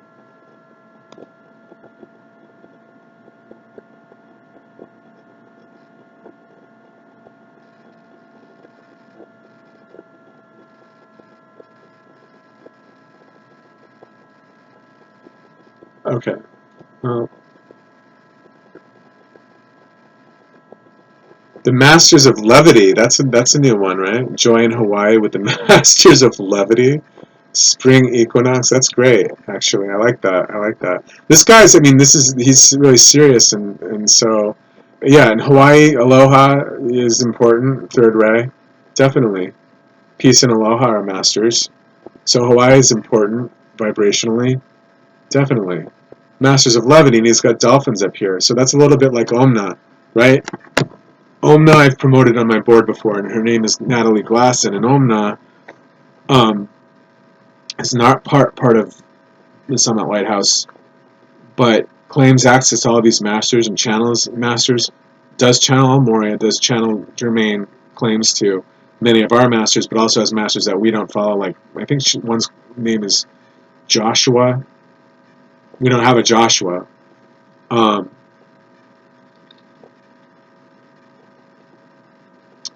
and they're great. They're great, powerful third eye blessings. When you follow them, you will receive a dispensation. It's amazing, and it really is. I want to emphasize this for people who are maybe dabbling in some of the non-traditional magical paths or the more pagan and less Christian magical paths. That this is also magic. So when if you're balancing it the right way and you're pursuing you're transforming in the correct way and utilizing chakra law. One thing I noticed with Natalie was that after the prayer, unlike some of the other people channeling and claiming to have access to some information, after you follow her for 20 minutes, in a really heightened state um, of, uh, of samadhi, basically, um, you will. I think that's an accurate way to describe that. It's a form of samadhi, I suppose. Um, that you will have visions, very very clear visions. I mean, not just an idea that some stray thoughts. You will have the third eye blessings as you go through your apartment or out into the world, and you're re-encountering information and so forth. It is transformative, and that she will heal and guide you. But also, you can just close your eyes afterwards and be visited and have full-on visions, like you're floating over it. Like in my instance, it wasn't. I've heard of they talk about some of the. I don't know if it's Sikhs or people who study mandalas for a very long time, to the point at which they can actually close their mind, and they've studied the mandala so clearly that when they close their mind, it's perfect within their mind's eye. In other words, they not their mind. When they close their eyes, they can actually internally picture the entire mandala and float over it. In other words, they have their eyes closed, they can see the whole mandala from having meditated on it successively for such a long period of time, that they have perfect recollection of all the detail associated with it. It was revealed to me that that's really when they refer to the flying carpet,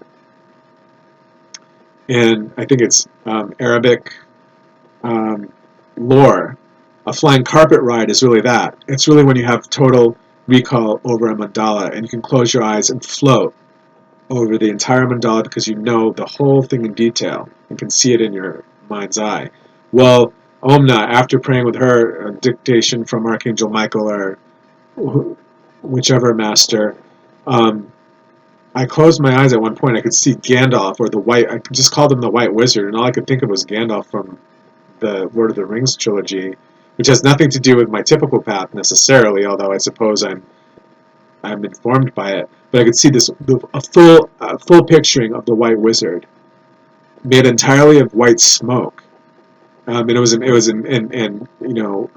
with the smoke undulating. It was incredible, and so had a visitation from him after a prayer session.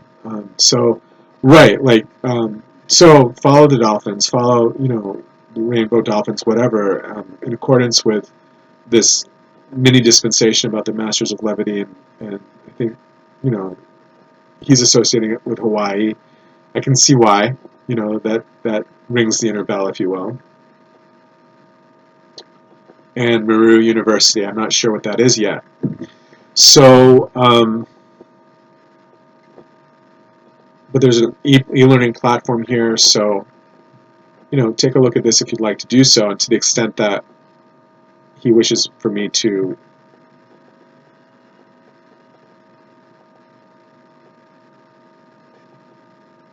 direct you to do so. I mean, all through free will, definitely. And I believe in, I believe in utilizing other spiritual resources, but certainly adhere principally to the Summit Lighthouse because that was my primary initiation.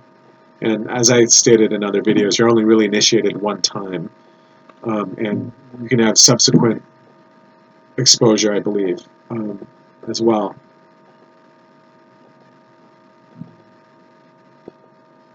And you're not locked into a path, but I think that if you believe that, in my instance, I believe that Mother was like Babaji was to Yogi Raj. It's really my quote unquote guru.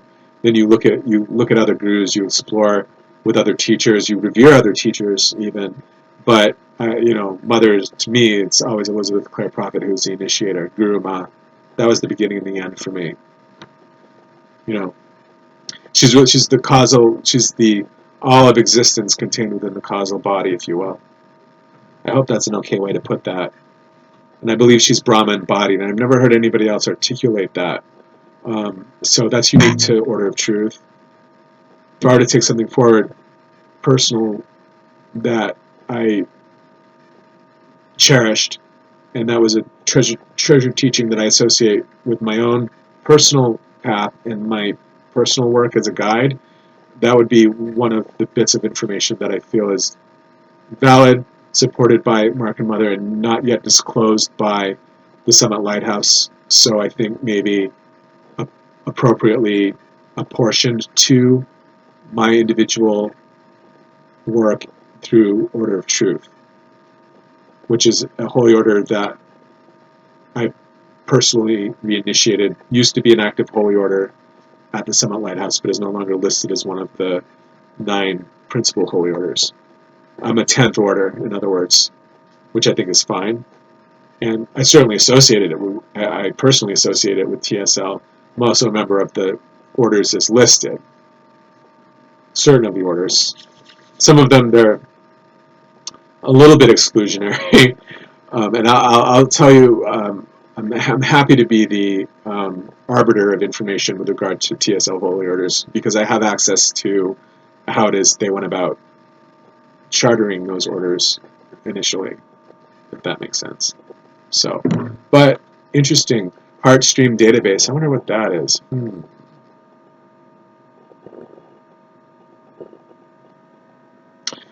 A library where you can search for recordings by David Lewis.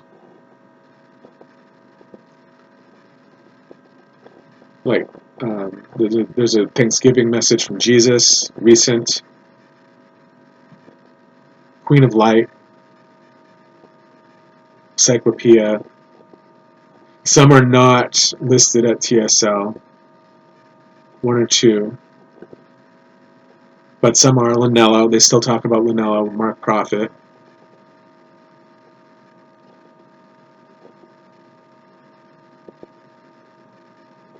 We don't have a Sir Pierre.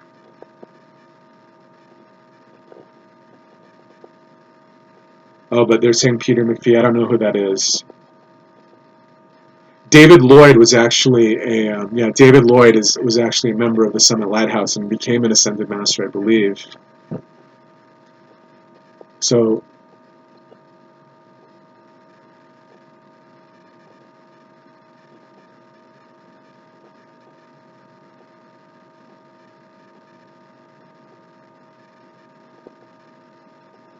Yeah, we don't have Lady Majestique or Lady Sophistра or...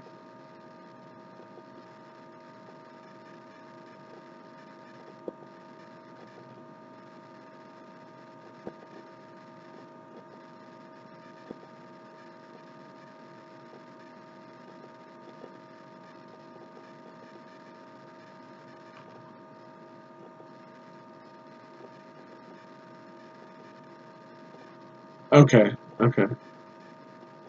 Interesting. Greater abundance. Sometimes you will receive greater abundance if you focus on an earth initiation.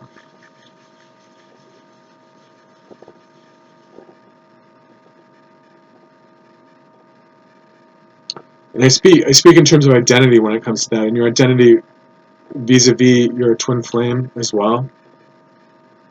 Sometimes be who it is that you naturally need and want to be with regard to your twin flame in order to achieve a greater blessing of light, more seventh ray transformational energy. That's a good lesson as well.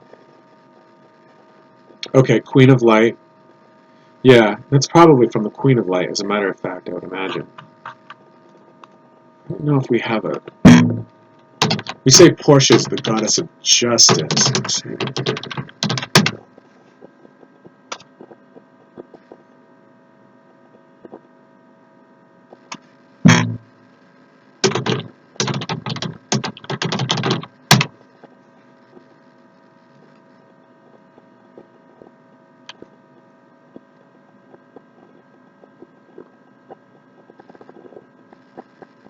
Interesting. Kali Yuga. Okay, we do have Goddess of Freedom as well. She's speaking of at Summit. She's speaking about the solar logoi right now. She's speaking about Kali Yuga, part of the inner retreat. And it was revealed to me that her real name, and I did not see this at David Lewis's site, I think that her name is Libertas.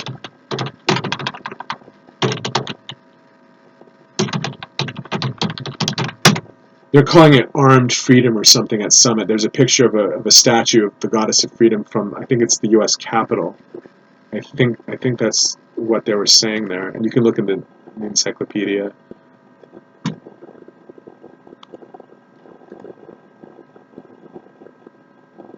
Are they going to get? Are they going to do it here?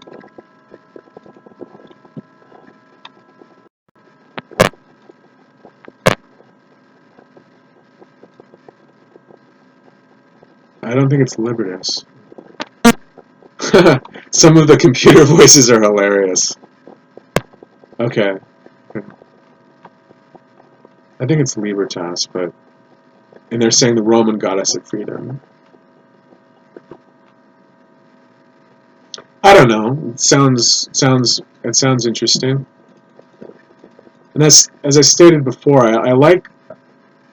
We don't say Claire de Lis, but I like Claire de Lis, but we don't use it at the Summit, and I recognize it as being something other than my religion.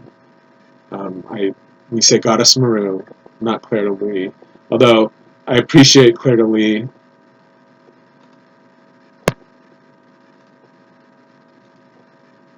Libertas. Oh dear. Okay. Whoops. Try it again. Yeah. I'll come up with the definitive pronunciation. I think it's Libertas, but I'm not sure if they're saying that at Summit or not. I haven't found it yet. It reminds me, the reason I bring it up is it reminds me of Ruth Hawkins.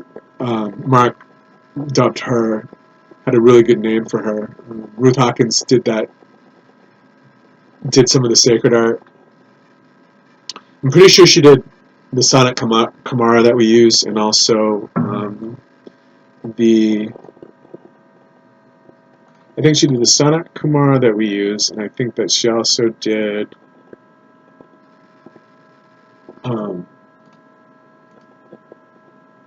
the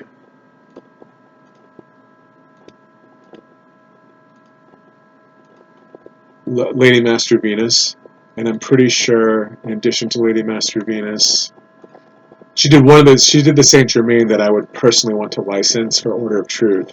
It's not the Saint Germain as it appears on the altar of the Children of Israel. The four masters with the chart of the Divine Self in the middle. It's not that Germain, which is the licensed Germain. We have a second licensed Germain that I think was Ruth Hawkins, that really, in my world, belongs on the Zoroaster altar that I would like to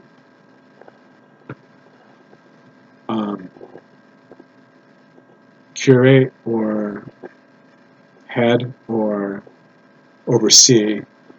That Germain is a great, great Germain. But Ruth Hawkins, oh yeah, she's called Lady Adoramus, like Venite Adoramus from the Christmas Carol. So cool. That's the coolest thing ever. And she's also known as the Goddess of Beauty.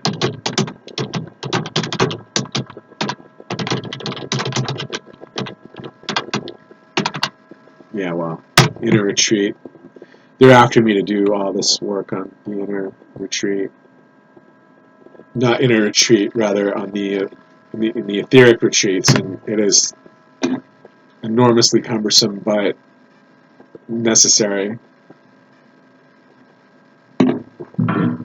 Not the, when I say they, I'm not talking about the administrators at the ranch either. I'm talking about the guides, the masters, rather. Right, Twin Flame of Paul the Venetian. And there she is.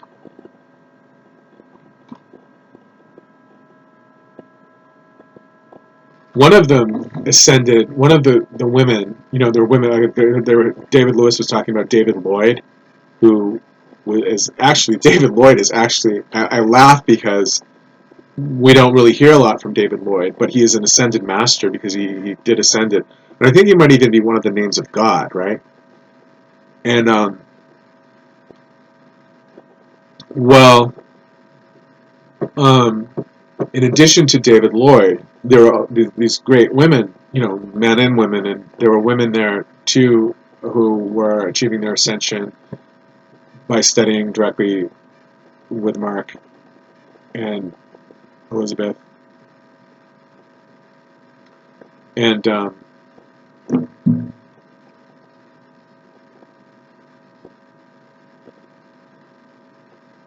see, she was in Bridge to Freedom as well. They don't mention Bridge to Freedom. They're mentioning it here now. They didn't mention it before. Summit did not mention it was a palpable absence, like a glaring absence, a roaring absence of any mention of Bridge to Freedom, which is the church that immediately succeeded the Summit Lighthouse. It's one step behind us in the lineage, and for a while I would do repeated searches through this same resource, not find one mention at all of Bridge to Freedom or Geraldine Innocente. And I wondered now if you look, if you'd even come up with a reference to.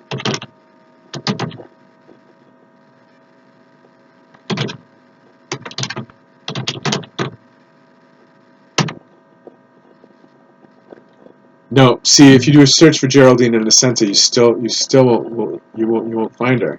She's palpably absent, even though she was the messenger preceding Mark Prophet, and he studied under her.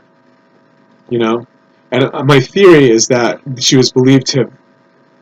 Well, I'll tell you my theory later on. I don't want to sully anybody's reputation or anything like that. And I think that she was probably a very powerful leader, and I think that there was a lot of discredit shoveled her way, which same thing with the other great leaders, discredited people, sometimes marginalized people, and so forth. But yeah, she's not mentioned. But Geraldine, Mark followed PY for a while, Paramahansa Yogananda, and was active in the Self-Realization Fellowship, correct? So,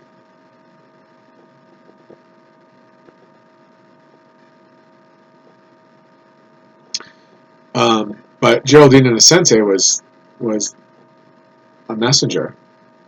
And before, I don't even know if you do a search now, I think that you still won't find bridge.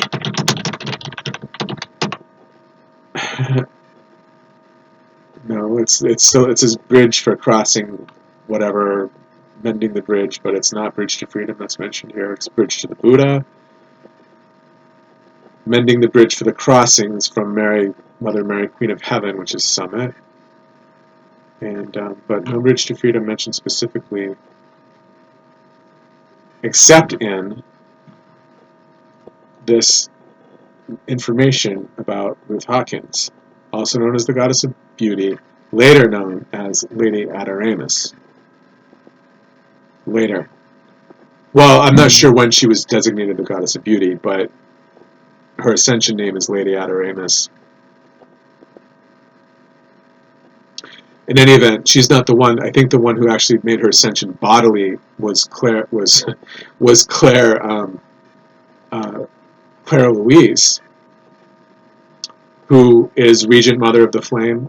When I speak about the dispensation, I feel that is contributory to the Summit Lighthouse with regard to changes in hierarchy through order of truth, I hope, but I submit humbly to the Church and the Church's magisterium, as mentioned, and the spiritual director. I believe that Mother is now Mother Regent, and that Clara Louise is now in a new office called Office of the Youth of the World. And that's an office that was revealed directly to me. It's not part of the formal teaching of the Summit Lighthouse yet. I think it should be incorporated. But before Mother became Mother Regent, which I think happened basically at the same time, or around the same time as her ascension to Goddess Meru, Clara Louise was Mother Regent of the Church, but she is believed to have ascended bodily from Berkeley, California. That's pretty wild, right? They didn't bury her, she went up. Like Elijah and Enoch and Jesus. Clara Louise Kinninger ascended bodily. That's pretty wild. So the Goddess of Beauty,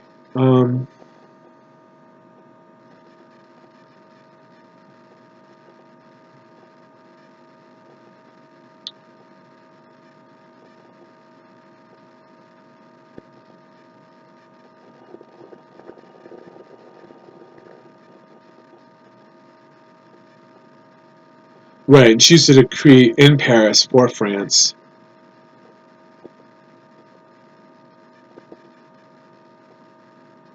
Sacre-Cœur mentioned, which means Sacred Heart, right?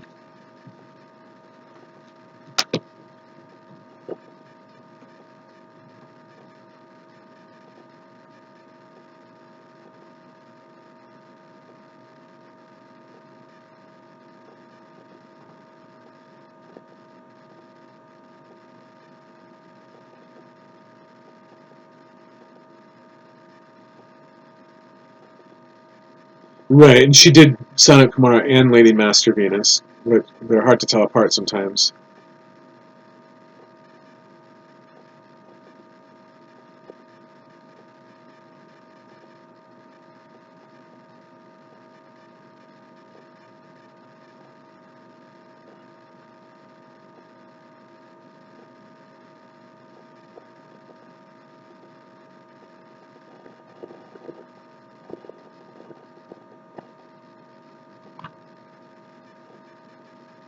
There's a calamity occurring on my front lawn, which I'm ignoring.